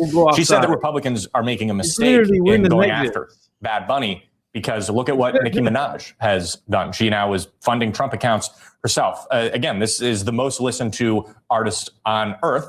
What do you make of some of the criticism that he's done? He is very anti-ICE, for sure. Yeah. He's an American from Puerto Rico. He'll be performing. What do you think? Do you think he'll be a Republican in 10 years? Well, I mean, he has his First Amendment rights to demonstrate what he wants, right? And speak out just like Nicki Minaj has. But I think that they're turning off, the NFL is turning off a demographic by going with someone who's so political. Or if you were going to do this, okay? I think I was talking to Tracy earlier. I was on her show and she was like, why not do a bipartisan type halftime show? I thought it was a really good idea. Bad Bunny and Kid Rock. Oh, yeah. We could have Bad Bunny. We could have Nicki Minaj there together. We could have Kid Rock out there. I would watch that. You could bring everyone together. How American is that? That would be. And I always think, is that America's pastime or is it baseball? Yeah, football is definitely America's pastime. I know it to be America's pastime. Jason, I think that two Maryland men, Stephon Diggs and Mac Hollins, are on the New England Patriots. What do they need to do to bring home that ring? Well, first of all, let me just say that Stephon Diggs is not only a Maryland man, he's a University of Maryland. That's guys. Sure. So, we got love for him. And he's also married to Cardi B. Not married. Dated and has a child with Cardi marriage, B. Maybe. Common law. So give him props for that. I think this is kind of interesting that people are against Bad Bunny. As you stated, he's an American. Yes, he does sing in Spanish, but I've noticed that the president loves Ave Maria. He's not like, hey, sing it in English. I think it's, okay there. And I would also say, when it comes to, people being upset and wanting to go with Kid Rock, on the show, Chris likes to talk about the Confederacy, and Kid Rock really loves that Confederate flag. He throws that up all the time. I've never heard of Lee Brice or Gabby Barrett. Who the heck are those? Lee Brice is a great guy. You want to have a parking lot party with that guy. But Bad Bunny, who will be doing the main halftime show, remember, this is an anti-ICE guy. It have to be racist. Information. Like, why that have to be racist? Truth. That was so racist. Oh, he has a Confederate flag. Okay. What? Who cares? There's been a lot of that's been in our history. We're not going to erase history because you don't like it. There's a lot of shit that happened in the past we don't like. It happened. We got to live with it. Move on. Nope. They like to go back and live in the past and parade it. It's crazy. All right, let's see what we have here. We have a good little lineup of videos that are non-related to the nasty little bunny. Because we don't need the little bunny. The little bunny's done for. And now we're going to move forward. And let's see what we got here. All right. Let's see. Do a little housekeeping. Okay. All right, let's go ahead and watch this Liberal Hive Mind. Hey guys, welcome to the Liberal Hive Mind, a channel solely focused on exposing the abundant hypocrisy of the left. And of course, here's the meme of the day brought to you by 5mind.com. Well, I gotta tell you, I thought we were done with this whole Don Lemon situation. And yes, again, I don't know how many times I have to say it. I know his name is Don Lemon. It's a meme. We call him Don Lemon. Stop correcting me in the comments section. Just like I know Juicy Sommelier's name or Juicy Smollett's name is Jussie Smollett. It's for the lulz, people. It's for the lulz. But anyways, I thought I was done with this Don Lemon situation, but maybe that was a little bit of a naive thought, because as we know with most things relating to worst journalist of the decade, Don Lemon, well, they always get worse the more you know, right? There's no salvation in sight. There's no getting better. There's no redemption arc. Actually, Don Lemon was supposed to have a redemption arc after leaving CNN. Chris Cuomo kind of had one. The expectation was that, he was doing CNN's bidding, and then once you go independent, you could kind of be a normal human being again. But no, Don Lemon took all the CNN tactics and just perverted them even more, made it even worse, and just destroyed what little credibility he had left. Yes, you want censorship and I don't. No, I don't want censorship. Yes, you do. No, I want responsibility. You desperately want censorship.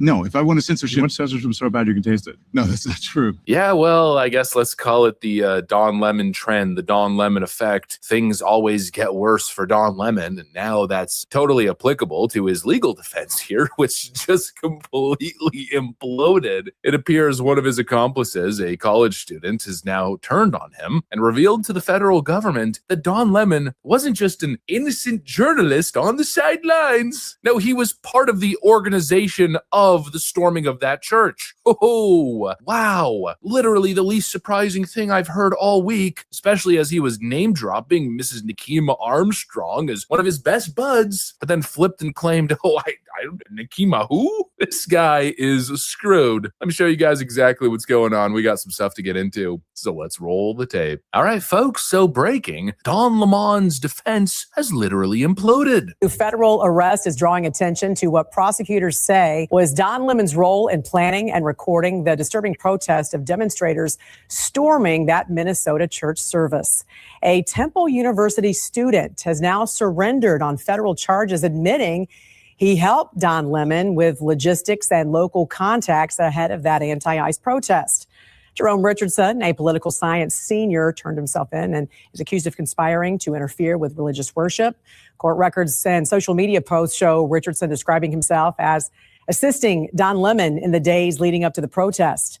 Lemon, who claims he was just reporting, was arrested last week and released, but prosecutors say this new arrest undercuts that defense, suggesting planning and not just passive coverage. Temple University student Jerome Richardson has now admitted to authorities that he helped Don Lemon with logistics and local contacts. It's freaking over, ladies and gentlemen. It is over. His little, I was just an innocent journalist on the sidelines defense has totally collapsed. As if it could collapse any further. Again, Don Lemon's whole thing is showing you how low he could go. He's like Hermes from freaking Futurama. He's Mr. Limbo himself, as if this wasn't convincing enough. I can't tell you exactly what they're doing, but it's called Operation Pull Up, and it's Takima Armstrong, and she has been doing this since George Floyd, Dante Wright, and others, where they surprise people, catch them off guard, and hold them to account. And so that's what we're doing here. Or, this one's pretty bad too. Thank you, guys. Thank you for your service. Or, this one. Yeah, this one was pretty bad. It's uncomfortable and traumatic for the people here, but that's what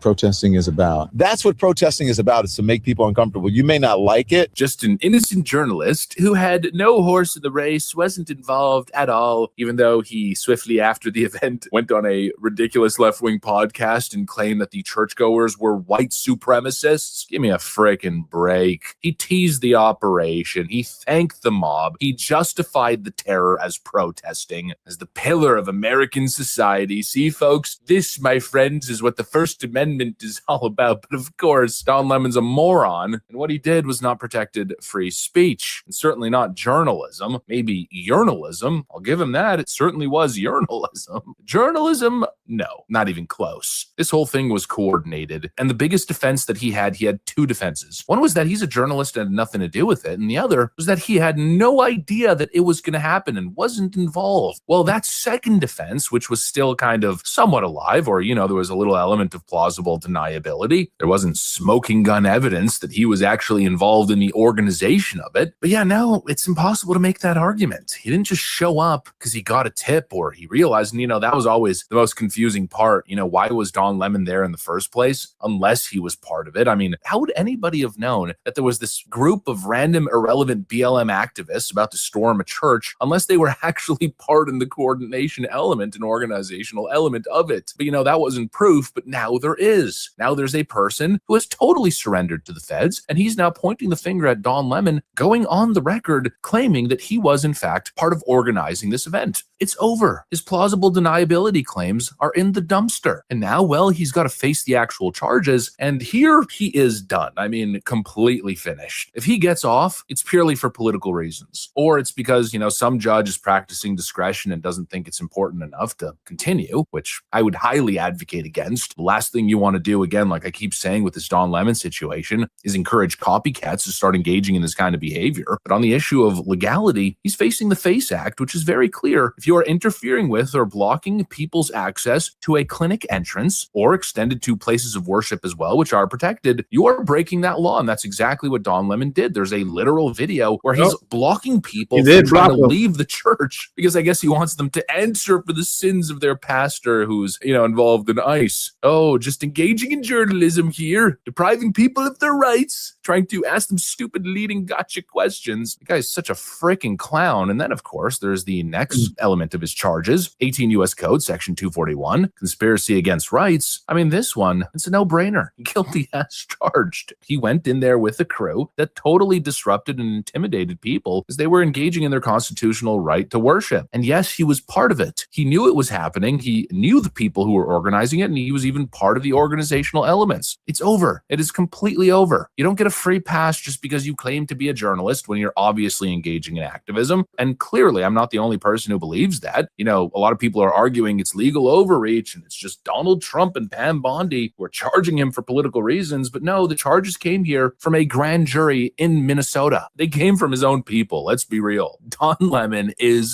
screwed. And it's time to hold people accountable. You shouldn't be able to terrorize people for freaking activist purposes purposes in their protected places of worship. And in the case of Don Lemon, I think it's less about the activism. Let's kind of just reframe that statement. You shouldn't be able to terrorize people in their protected places of worship for the purpose of social media clout, because obviously that's exactly what this is, right? That's what happened. This guy is just so clearly desperate for clout and attention. He needs it. And that's why he's trying to blow this thing up the way that he is. That's why you're seeing him with his little pity party media tour where he's casting himself as a victim. That's why you're seeing him linking up with Hassan Abi. Hassan Piker is here. He's a political commentator, a content creator who live streams daily on Twitch and on YouTube. And I am a huge fan, and I can only learn from his greatness here in the streaming world. He's so desperate to become a political streamer. And honestly, with these two now linking up together, I really can't tell who it's more embarrassing for, him or Hassan. Two bottom feeders, I guess. Two people desperate for recognition. And honestly, frankly, two people that are just perfect for each other. But anyways, I think to anyone with a working brain, it's obvious that this whole thing was for attention. This guy's a washed up CNN reject. So he thought storming a church, creating this big viral buzz, this big moment, that could have been his moment to reclaim his previous glory. But instead, of course, Don Lemon not exactly being too smart, he didn't really calculate for the potential that he was engaging in illegal activities. And like I say in all these videos, ignorance of the law does not make you immune from the law. He thought this was going to be his moment, but really, it was probably his biggest FAFO moment. I don't think he's getting the career buzz that he's hoping for. And well, now he's got some legal problems. Anyways, that's what I got. Thanks for watching, and I'll see you on the next one.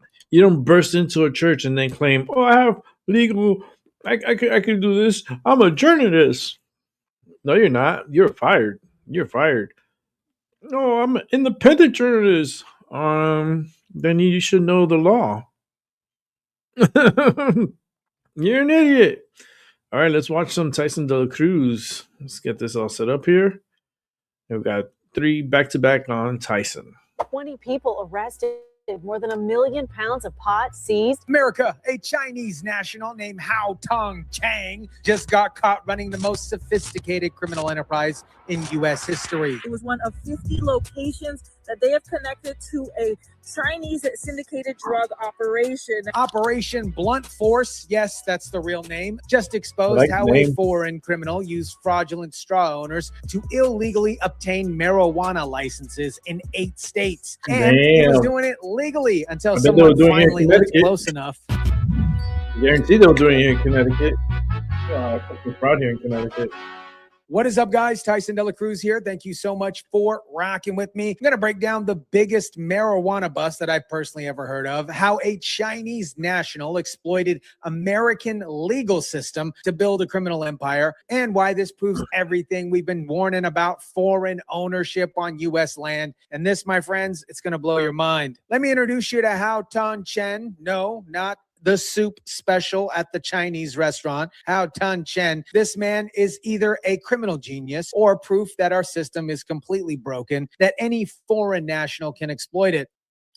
I'm going to go with both. Chen is a Chinese national, not a U.S. citizen, not a permitted resident, who figured out how to take over American medical marijuana industry without ever putting his name on a single license. How? By using what's called a straw owner scheme. Here's how it works. U.S. law says you have to be a citizen or a legal resident to own a marijuana license in most states. So Chen found Americans probably desperate for money, cash, or needy, or greedy, and paid them to put their name on the license while he controlled everything. Hao Chen's organization is responsible for more than $1.5 billion in black market marijuana, money laundering, and other racketeering activity. Think about what this means. Chen was the real owner. He provided the money. He made the decisions. He collected the profits. But on paper, Chen didn't exist. Some random American's name was on the license, and that American was getting paid to be the front. And this, my friends, wasn't a small-time operation. Chen, the Chinese national, didn't just do it in Oklahoma. He did it in 8 states. That means he had straw owners in 8 different states, all running marijuana operations that funneled back to him. This was a multi-state criminal enterprise disguised as a legal business. Now, here's what makes this even more disturbing. Chinese Chen was buying American land to run these operations. So not only was he stealing marijuana licenses, he was also taking ownership of U.S. property through the same fraudulent scheme. We captured Hao Chen, a drug kingpin who masterminded a Chinese syndicated crime organization's illegal drug operations across Oklahoma, New York, Nevada, and Texas. Over 50 search warrants executed simultaneously across 8 states. That's not a local police raid. That is a military-style operation requiring months of coordination between states and federal agencies. Think about the logistics here. You've got Oklahoma leading the investigation, but you need cooperation from 7 other states. You need judges from 8 states to sign off on warrants. You need law enforcement in 8 states to execute raids at the exact same time, so Chen and his people don't get warned. This is the kind of operation that you see in the movies, except this was real. 20 individuals were arrested, 14 firearms recovered, and 4 criminals deported. Now, here's where it gets more serious. They found dozens of firearms during these raids. So this wasn't just a marijuana operation. This was an armed criminal enterprise. Why does a marijuana business need dozens of guns? Because it doesn't make it's not a sense. legal business. It is a criminal operation that needs to protect it its is a drug, legal assets. so- And those guns tell you everything you need Why to know would you about need how all that dangerous gun? this organization was. The real smoking gun here is the documents that they seized, proving the straw ownership scheme. Chen kept records, and those records show exactly how he was using owners to control the real business. That's how arrogant this operation was. Chen was so confident in his scheme that he documented, or he was very organized. He was Chinese, by the way. So most of the time, they're really organized. He had paperwork, who the straw owners were, how much he was paying them, and how to maintain control of the operation. That is not just evidence. That is a confession. Now, let me show you the scope of what Chen built, because this wasn't just in Oklahoma. This was a nationwide operation that exploited legal marijuana laws in 8 different states. We know Oklahoma was involved. That's where the AG of Oklahoma was based. But Chen also operated 7 other states with medical and recreational marijuana programs. That means he identified states with weak oversight, found straw owners in each of those states, built a coordinated network of fake businesses in those states. And here's what makes this so dangerous. Each state thought that they were regulated local businesses. They had no idea they were actually licensing a Chinese-controlled criminal empire operating across state lines. Straw owners were paid to lend their identities to fraudulent grow applications, violating Oklahoma's residency requirements and concealing the true beneficial ownership. Listen how the AG from Oklahoma frames this: exploited weaknesses in state licensing systems.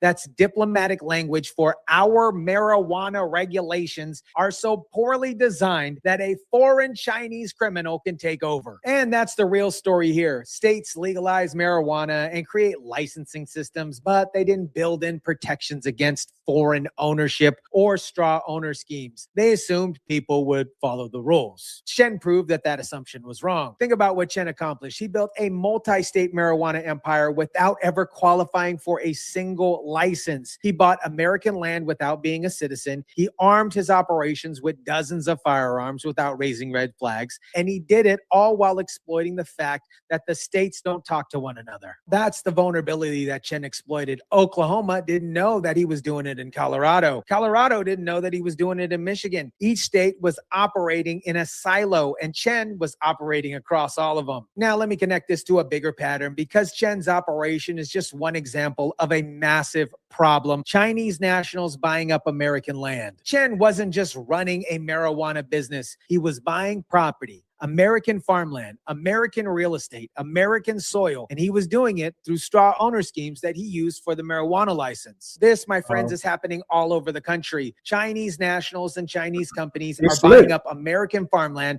especially near military bases. They're buying up residential real estate, driving up home prices for American families, and they're doing it through shell companies and straw owners, so you can't track who the real owner is. The Hao Chen organization ran a sophisticated fraud and trafficking operation built on deception. Drummond says the investigation started in March 2024. It used a straw ownership scheme to unlawfully obtain licenses from the Oklahoma Medical Marijuana Authority and registrations from the Oklahoma Bureau of Narcotics. The AG from Oklahoma gets it. This isn't just about marijuana. This is about national security. When a foreign national uses fake identities to buy American land and run American businesses, that is a threat to our sovereignty. And here's what makes this even worse. Chen is Chinese. That means there is a very real possibility that his operation had connections to the Chinese Communist Party. We don't know that for sure yet, but given China's track record of using private citizens to advance state interests, it's a question that needs to be asked. Was Chen just a criminal entrepreneur, or was he part of a larger Chinese strategy to gain control of American industries and American land? We don't have that answer yet, but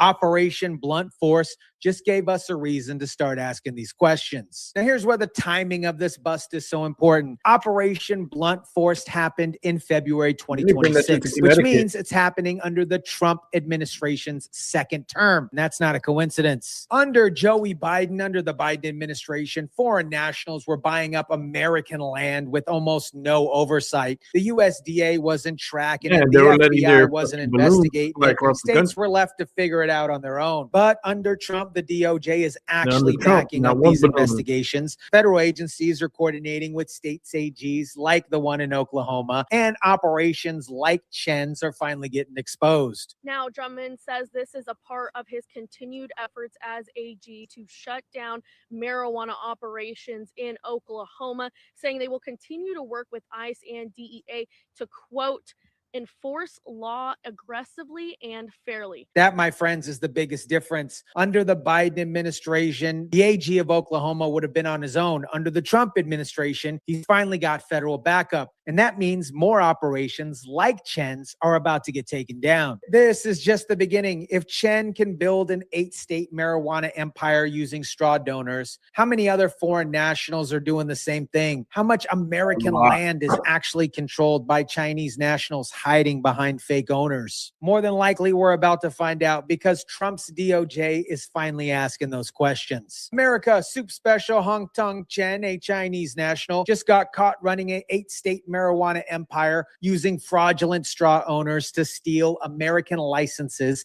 and buy American land. Oklahoma AG executed over 50 search warrants across 8 states, seized dozens of firearms, and exposed a criminal enterprise that exploited our legal system for years. This wasn't a drug smuggling operation. This was a legal system exploitation. Chen figured out that if you use American names on licenses, you can build a criminal empire without ever breaking a law until somebody looks close enough. The scariest part, Chen's operation proves that Chinese nationals are taking over American land and businesses using schemes our state aren't equipped to detect. How many more operations like this exist? Trump's DOJ is finally investigating this. State AGs like the one in Oklahoma are finally getting federal support, and operations like Daily Soup Special Chen's are finally getting exposed. This is what happens when you have leadership that actually cares about protecting American sovereignty. Let me know what you think about this. Drop it down in the comment section down below. Smash the like button if you kindly would. Share, subscribe, and as always, guys, I'll catch you on the next one. All right, so we're gonna go right to the next one because we got a 3-banger on this one. Here we go for the second. From all indications, there were multiple shooters who fired dozens of shots, perhaps more than 50. America, while Brandon Johnson was busy attending anti-ICE protests and signing executive orders to investigate federal agents, multiple shooters fired over 50 bullets at a car on Chicago's South Side in broad daylight. A 26-year-old mother was killed. More than 50 shots were fired. We are told that there was a baby in the backseat of the victim's vehicle who fortunately was not hurt. Where's the outrage? Where's Brandon Johnson holding a press conference demanding justice for this baby? At least 2 people shot by ICE and Border Patrol agents. He's too busy protecting illegal immigrants from ICE to care about actual Chicago residents getting murdered in the streets.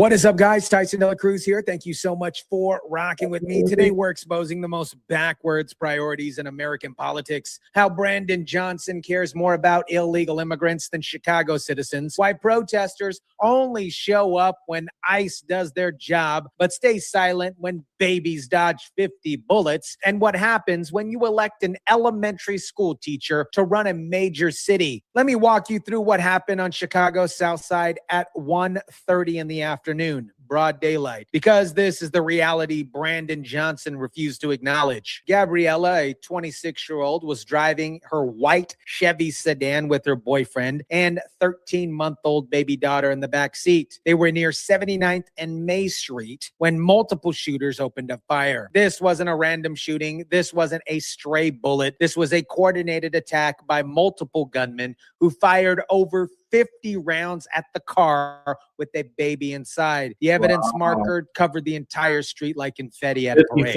Except this wasn't a celebration. This was an execution attempt. What's the purpose of shooting at a car when you know there's a child in the car? That doesn't make any sense. Listen to the Godfather's reaction. What is the purpose of shooting at the car when there's a child in the car? That's the question every Chicago resident is asking. But Brandon Johnson isn't answering because he's too busy investigating ICE agents. Police say a 26-year-old woman and a 27 were inside a white Chevy sedan when they were hit by gunfire.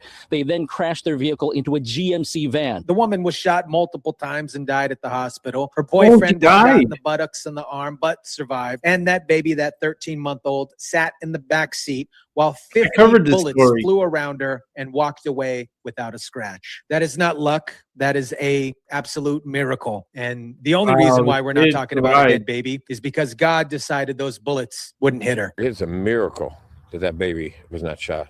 It's a miracle. St. Sabina churches around the block from where the gunfire erupted. Even the church members who came out to help said it was a miracle because in Brandon Johnson's Chicago, babies surviving gun shootings is considered a miracle instead of an outrage. Now, let me ask the question that nobody in Chicago leadership wants to answer. Where are the protests? When ICE arrests illegal immigrants who enter the country illegally, Brandon Johnson holds a press conference. Protesters flood the street. The media covers it 24/7. Johnson signs executive orders to investigate federal agents. But when a 26-year-old mother gets murdered in broad daylight while her baby sits in the back seat, silence, absolute silence. No protests, no press comments, executive orders, no BLM, nothing. Hours earlier, two deadly shootings, less than a mile apart. One, a woman found shot and killed inside a hospital parking garage. And it's just not one shooting. On the same day, there were two more deadly shootings in less than a mile apart on the west side. A woman found shot and killed inside a hospital parking lot. Two men were killed in an SUV at a White Castle parking lot after multiple gunmen opened up fire so many times the vehicle caught on fire. Three separate shootings, multiple victims. And Brandon Johnson's response? He's too busy signing executive orders to investigate ICE agents who are doing their job. The city of Chicago must respond with accountability and transparency. The ICE on notice executive order is a step towards justice. Listen to his language. Chicago must respond with accountability and transparency. He's demanding accountability for federal agents for doing their job. But where's the accountability for gang members who fired 50 plus bullets at a car with a baby in the back seat? Here's what this tells you. Brandon Mohawk Johnson and his protesters care more about illegal immigrants than they do about Chicago citizens. When ICE arrests somebody who broke federal law, that is a crisis in their mind. When gang members murder a mother in front of their baby, that's considered another Tuesday in Chicago. Now, let me show you just how backwards Brandon Mohawk Johnson's priorities are, because this isn't just about one shooting. This is a pattern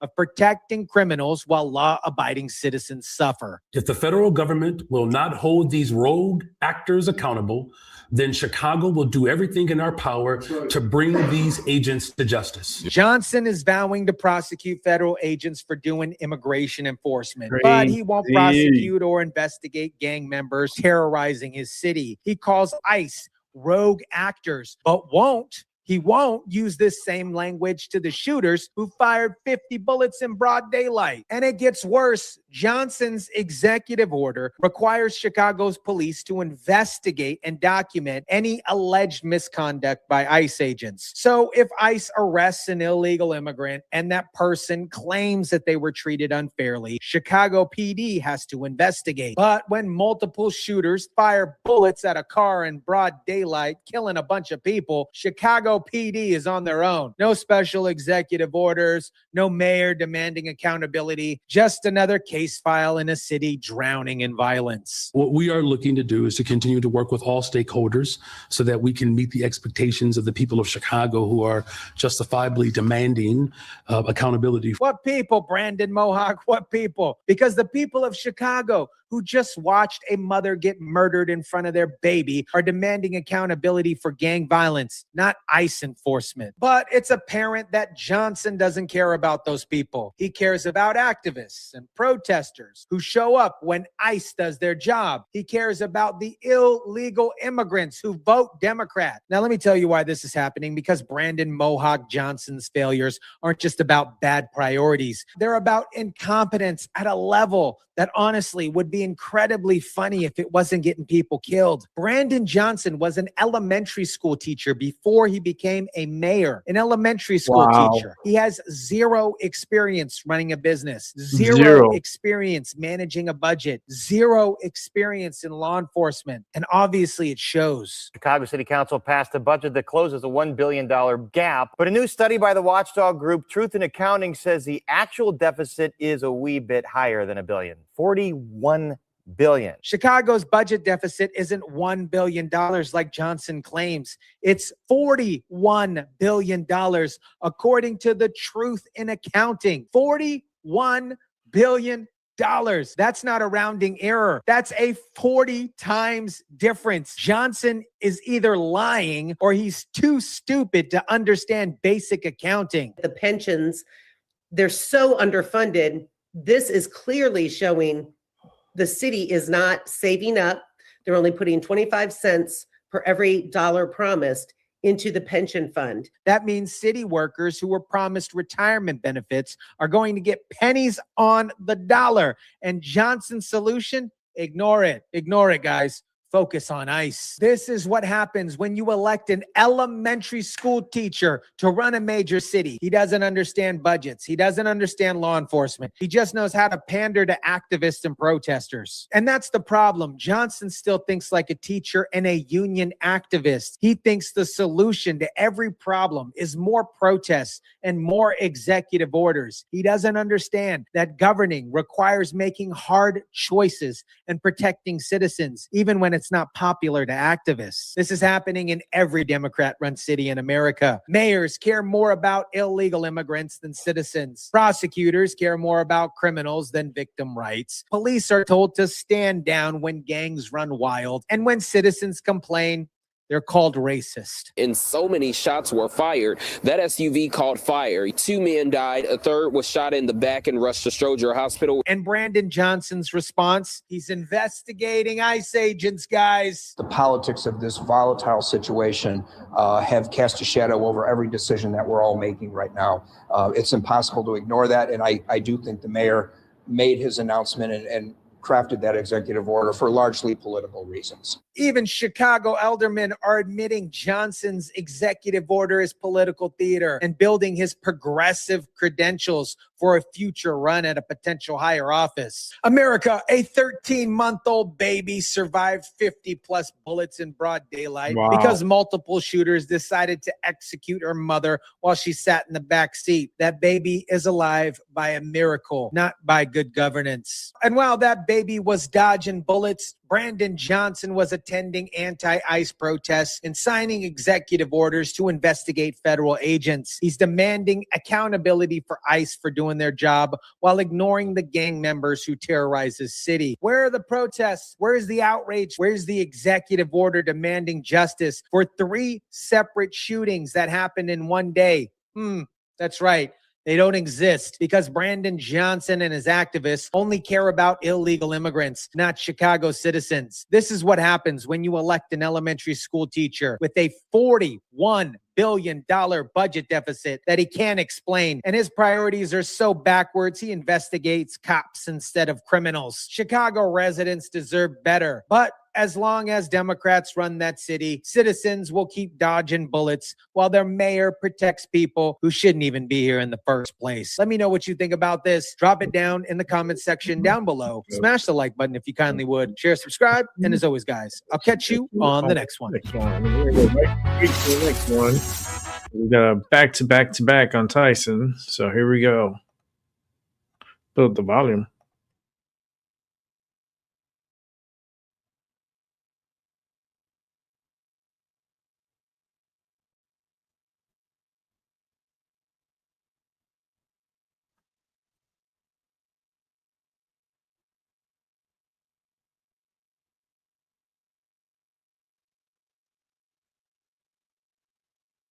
Oh, the volume's not working. All right. Give me 1 second here because I see the volume's not working. So let me fix that. 1 sec. Yeah, freaking StreamYard continues to do that. I don't know why, but they keep doing it. Okay, let me see. Let me bring it back.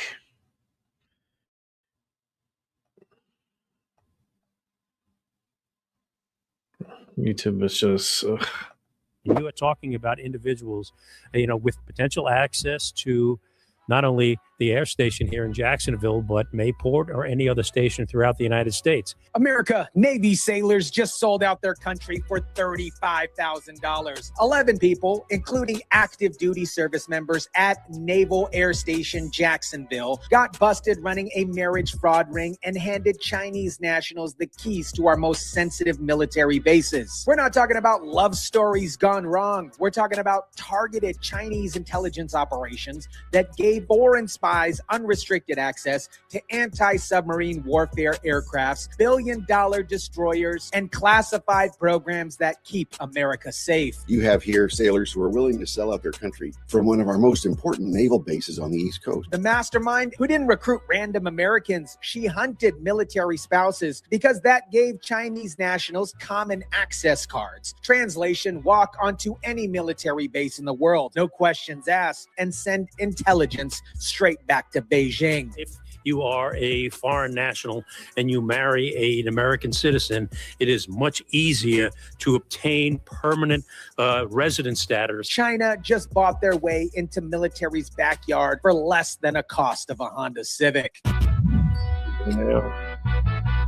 That's the cost of a Honda Civic. What is up, guys? Tyson Dela Cruz here. Thank you so much for rocking with me. Let me break down this operation because it is a masterclass on how foreign intelligence exploits American greed and stupidity. Annie Chen, the ringleader of this, started recruiting in March 2024. Her first target, a Navy reservist who she convinced to marry a Chinese national for cash. The court filing for defendant 1 says that she was recruited by one of the conspirators around September 13, 2024 to enter into a sham marriage. That person promised her a total of $35,000 for the marriage, obtaining of a green card and divorce of a Chinese national. Here's the payment structure: $10,000 up front the day you get married, another $25,000 once the Chinese national gets their green card. Total payout, $35,000 to commit federal crimes and compromise national security. And those sailors thought it was just easy cash, easy money, according to their defense attorneys. We're in a time in American history where everyone's really struggling financially. This seemed like a very straightforward business opportunity, I'm sure, to these defendants.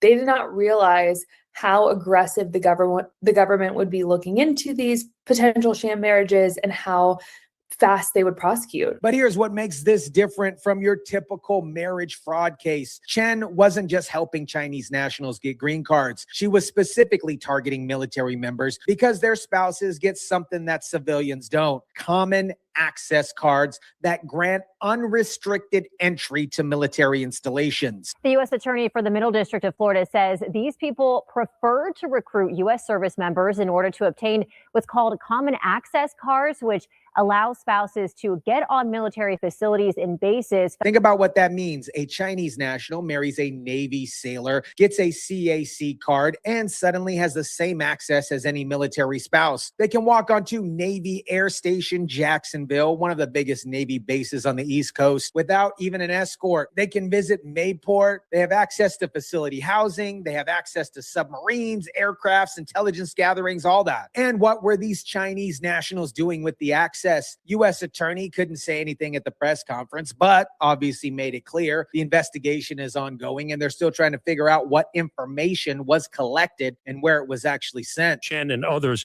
recruited Zumba and Arena, two active duty servicemen at the time, to act as a recruiter, to recruit other servicemen to get involved in this illicit marriage arrangement. Zumba was also central to a bribery scheme where he tried to get fraudulent common access cards from someone at Naval Air Station Jacksonville. Let me explain why that's significant. If you can get fraudulent CAC cards, you don't even need to go through the marriage process. You can just create fake credentials and hand them out to Chinese nationals. It's not marriage fraud anymore. That's espionage infrastructure. The indictment names 11 people total. Annie Chen, the organizer, Helen Fang, the translator, Zumba, Arena are the recruiters, and multiple active duty service members who participated. 3 of them are facing not just marriage fraud charges, but marriage fraud and bribery conspiracy charges. That's an additional 5 years in federal prison. But here's what should terrify you. Federal investigators only found out about this scheme because Zumba tried to bribe somebody at a naval base. If he wouldn't have been that stupid, how long would this operation have continued? How many more Chinese nationals would have gotten access to military facilities? How much intelligence would have been collected and sent back to Beijing? Let me explain why China targeted Naval Air Station Jacksonville specifically. Well, Jacksonville is one of our biggest naval bases on the East Coast. Jacksonville is responsible for naval operations in the Atlantic, the Mediterranean, and the Arctic, and some of the Caribbean. It is a hub for enforcing the Monroe Doctrine, America's policy of preventing foreign intelligence in the Western Hemisphere. It houses B-8 Poseidon aircrafts that conduct anti-submarine warfare and intelligence gathering. And right next door at Mayport, you've got 20 Burke-class destroyers that handle air defense and anti-submarine warfare. You've got P-8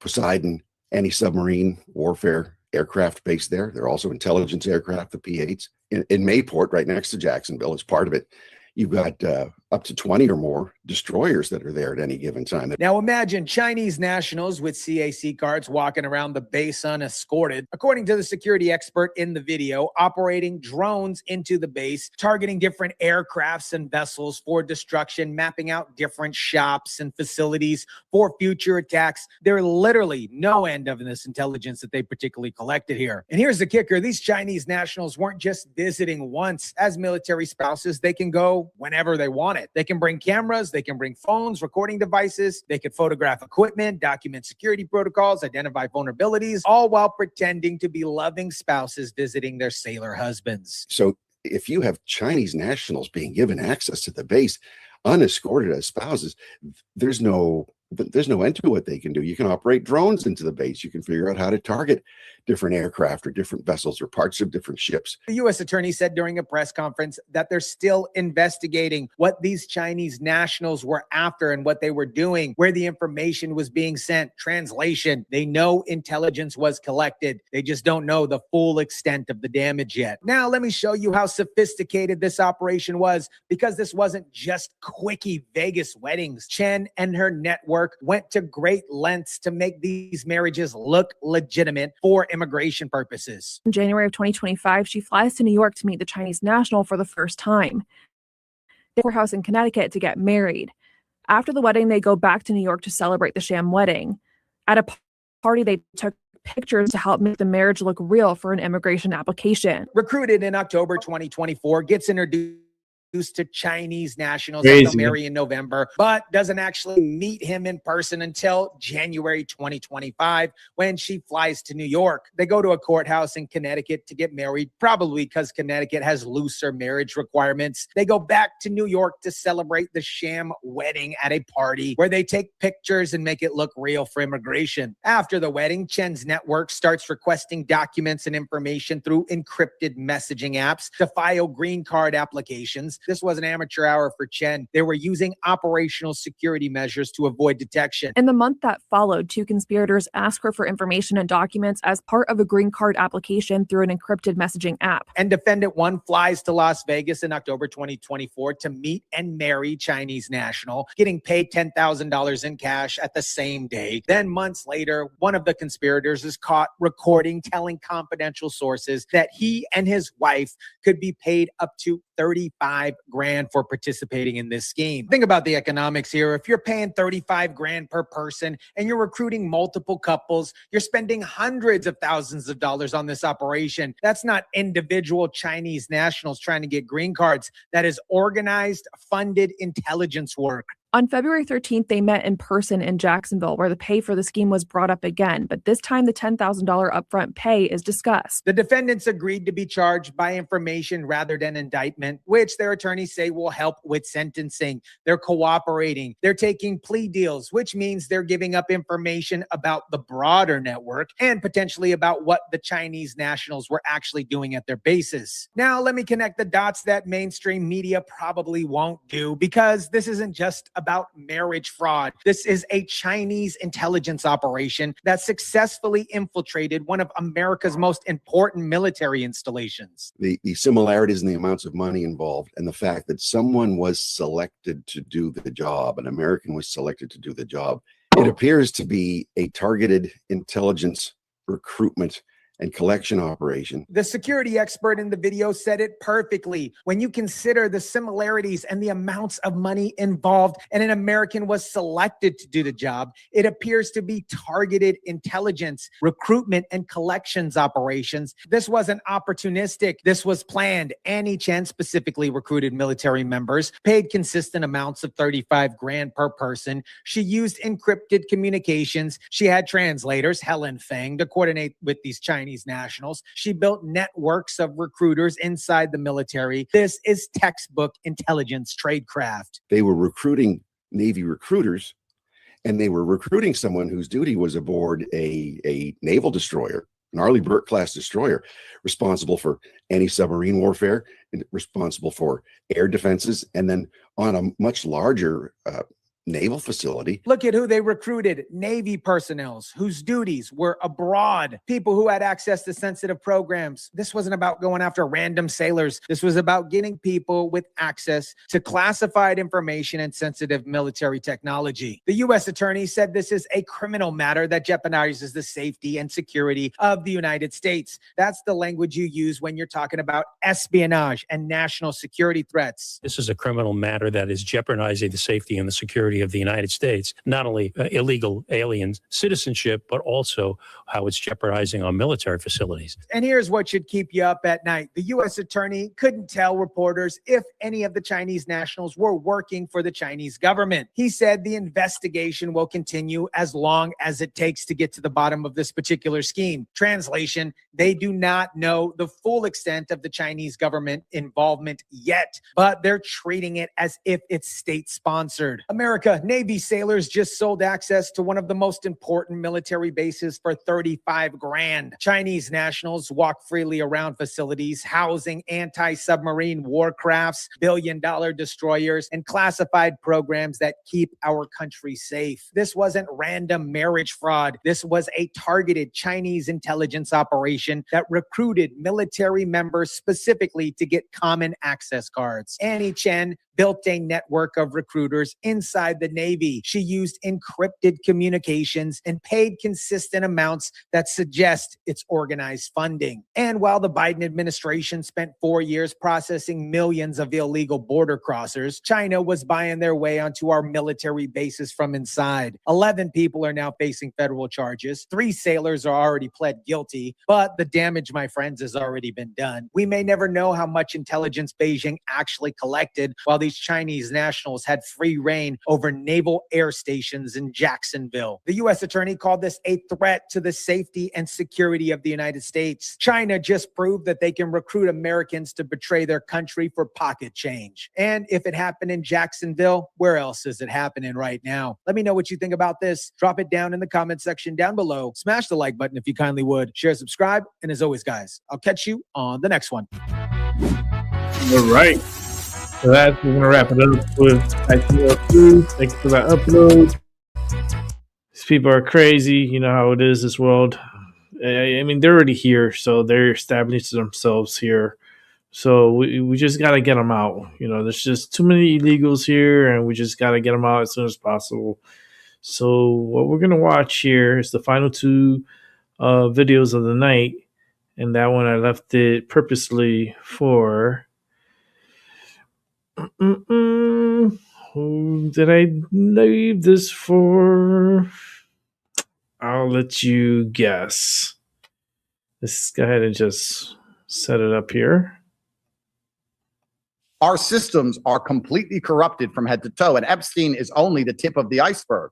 There are many other secret societies, many other islands, and many other places where these people convene. And that's where conversations are happening, which completely subvert the will of democracy and subvert the will of the electorate. The gangs didn't just murder, rape, extort, they also worship Satan.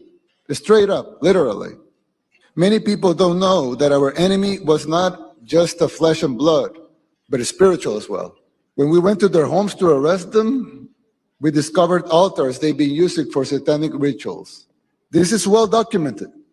We put up the pictures, the videos right away. But for some reason, the global mainstream media didn't think it was worth it to cover it. But we know gangs in El Salvador were satanic, and they worship Satan, and some of those gangs are here in the United States. Leaders shouldn't ask God for riches, fame, or material possessions. Leaders should ask him for wisdom. A large part of the operation taking place right here in LA County, considered a hotbed for human trafficking. Among the victims, teenagers from all over the country, some as young as 13. And now it is News reporter Sid Garcia is live in downtown LA with all the details. Sid. It's the 12th year in a row that this task force has been going after human traffickers. And in this latest one that happened about a week and a half ago, they made hundreds of arrests.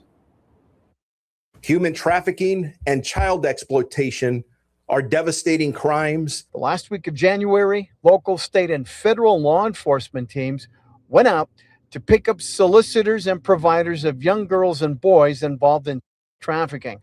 They call it Operation Reclaim and Rebuild. Statewide, more than 600 arrests were made.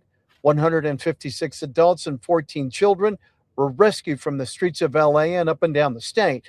The task force also confiscated several weapons in their week-long sting.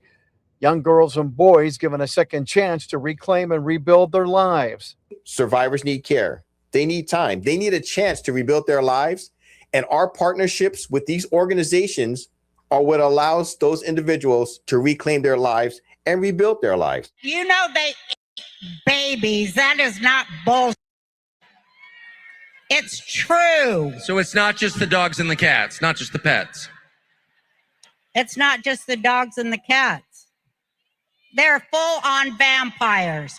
And everybody still thinks I'm crazy, but I'm not crazy. They're full-on vampires. They love the taste of human flesh and they drink human blood.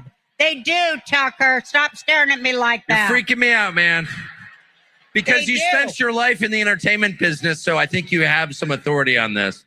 I think we're living in a system which is completely corrupted. I think we're living in an empire of lies. I think our votes are not real. The judicial system's not real. The media isn't real. The education system isn't real. They're lying to us. They're scamming us. They're trying to effectively genocide us in our host nations. And I don't think the fact that I was in a van when someone else played a song 1 month ago is worth our time. So many kids that I was in mental institutions with over the years, they are all from those cults. And they've covered it all up. They covered it all up. And,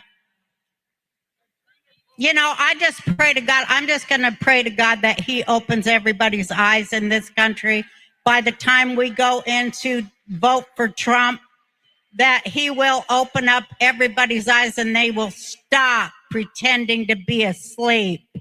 You know what they say? You can't wake people up that are pretending to be asleep, but I pray to God, please wake up even those who are pretending to be asleep with the irrefutable truth of what the worst people on this planet are really up to. They are really up to that.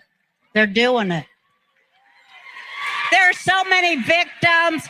There are so many victims. There are so many children victims that are now adults. The epidemic in America is child abuse, and I just want people to see it. I want people to open up their eyes and see how prevalent and horrible it is. 1 of 3 girls, 1 of 4 boys in this country today. It's just horrible, and you just can't lie it away anymore. It's going to get more and more apparent, and you got to choose your side. There's a number of service organizations the deputy chief alluded to that help the victims of human trafficking start over and rebuild their lives. These groups work hand in hand with law enforcement to help survivors of human trafficking. Sarah Elender is with Saving Innocence. Because together we create something far greater than the sum of all of our parts, a unified and collective, collaborative response to meet survivors just where they are with just what they need. Right now, those involved in human trafficking of a minor face a felony. For the trafficking of an adult, it's a misdemeanor. So I would ask our state leaders who actually created the felony dealing with minors involved with human trafficking to also go ahead and make it all of human trafficking is a violent and serious offense. So if you suspect human trafficking may be going on where you live, or you may know a victim of human trafficking, the easiest thing you can do to help that victim out, call 911 and report it. Live in downtown LA, I'm Sid Garcia, ABC 7 Eyewitness News. He said when the case comes to the DA's office, they will go after them as felony prosecutions, not misdemeanors.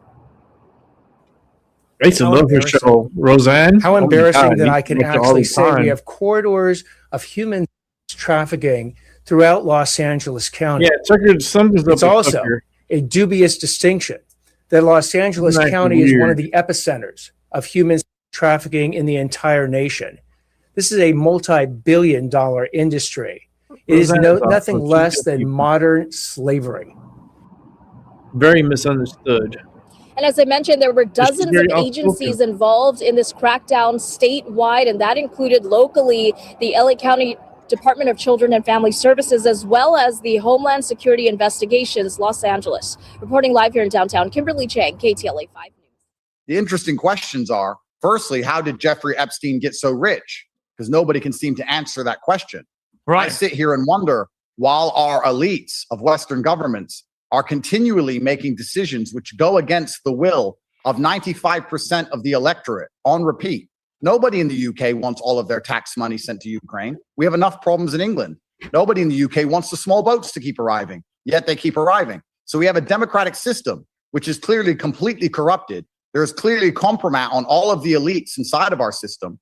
These people are clearly financing pedophiles on the other side of the planet, making them billionaires. And they're making decisions that nobody is voting for and that nobody wants. And then to try and deflect and conflate, they take my brother and I and they say that we're dangerous. Or now we have Keir trying to sell Mandelson down the river, just as you quite correctly pointed out, when he made the decision himself. Wow. That's fire. That's straight fire. All right, let's go to the last video of the night. It's also from Jason A. Let's go ahead and watch.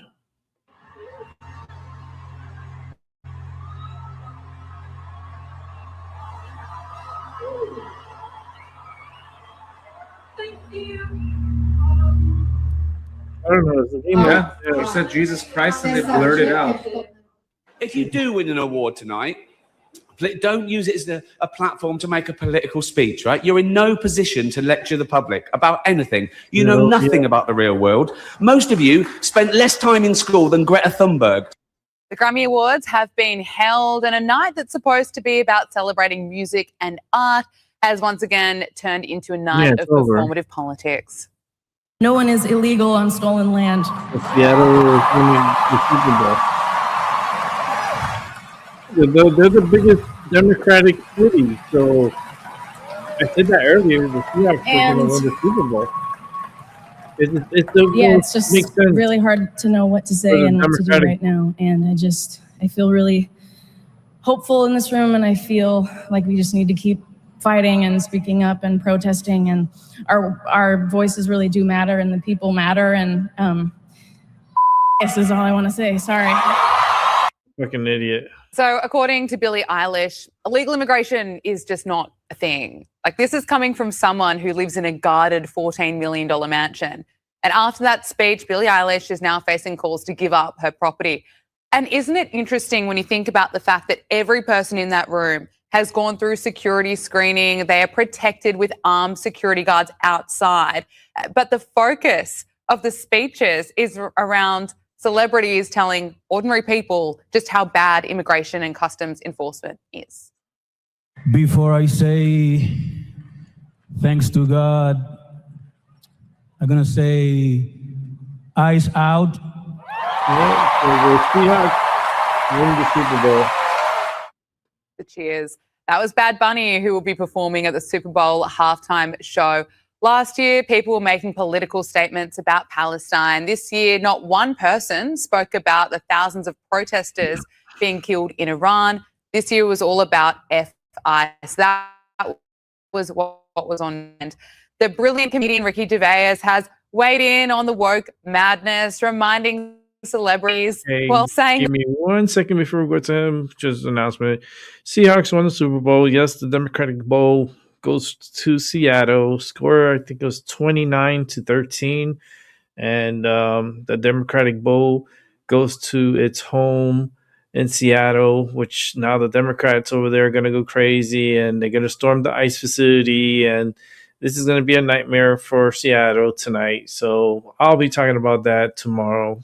There's going to be a pretty busy show because these Democrats, they're just crazy. And let's see if they burn down their city. Let's see if they go to the ICE facility and start protesting there because of their Super Bowl win. It doesn't make any sense. It's just, be honest with you, it's all stupid. But let's keep going on with Jason A.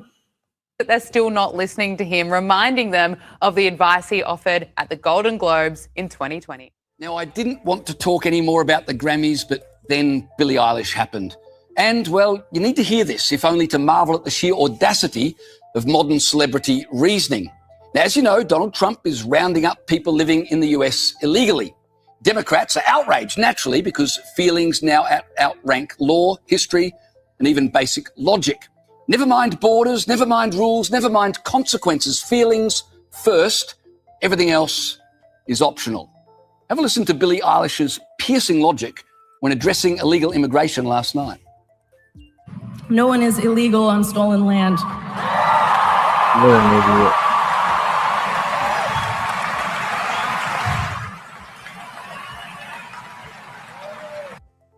Well, that is peak celebrity logic right there.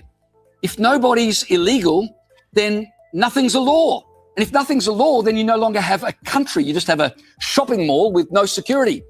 As we've pointed out many times, those who insist that the United States, or indeed Australia, has been built on stolen land, never offer to give back their homes, which by their own logic exist on stolen land. But here's the thing that angers me most. These multimillionaires who sit there cheering for the destruction of the West, what do they do after the show? Well, after the show, they all retreat behind the gates and high fences of their secure estates. In other words, they stir up revolution, knowing full well they'll be perfectly fine behind their moats. It's the rest of us, unpaid extras in the elite's moral drama, who have to deal with the mayhem resulting from their arrogant, illogical, and hypocritical posturing. First of all, I want to get your thoughts on the Grammys, a night that's supposed to be about music. It, of course, turned into political statements, plenty of celebrities wearing the Ice Out pins. The message from plenty of people there was F-ICE. I mean, what's your take to listening to some of the speeches there? Well, I must say, if they want to drive away more of an audience, Gabriella, this is the way to do it, isn't it? I mean, a lot of people really don't want to have to deal with this, whether it's in their sports, whether it's in their entertainment. So I think they're driving away an audience, and or they're becoming more and more polarized. And they've obviously eliminated a lot of their viewing public because, of course, CBS isn't doing well at all either. And I did think when we see things like this, and we see things at the Grammys, and when we saw the things about be good, I thought at the time, why don't we say MNICE, be nice, or me nice? Because I think it's a terrible slant, and I think that they're just, as I say, alienating part of the audience. But she's not number one, because this next dude, the host of the Grammys, wins for saying something so silly that he could see him sued for defamation and financially ruined. Not sure this joke was worth a likely lawsuit, Trevor Noah. That is a Grammy that every artist wants, almost as much as Trump wants Greenland.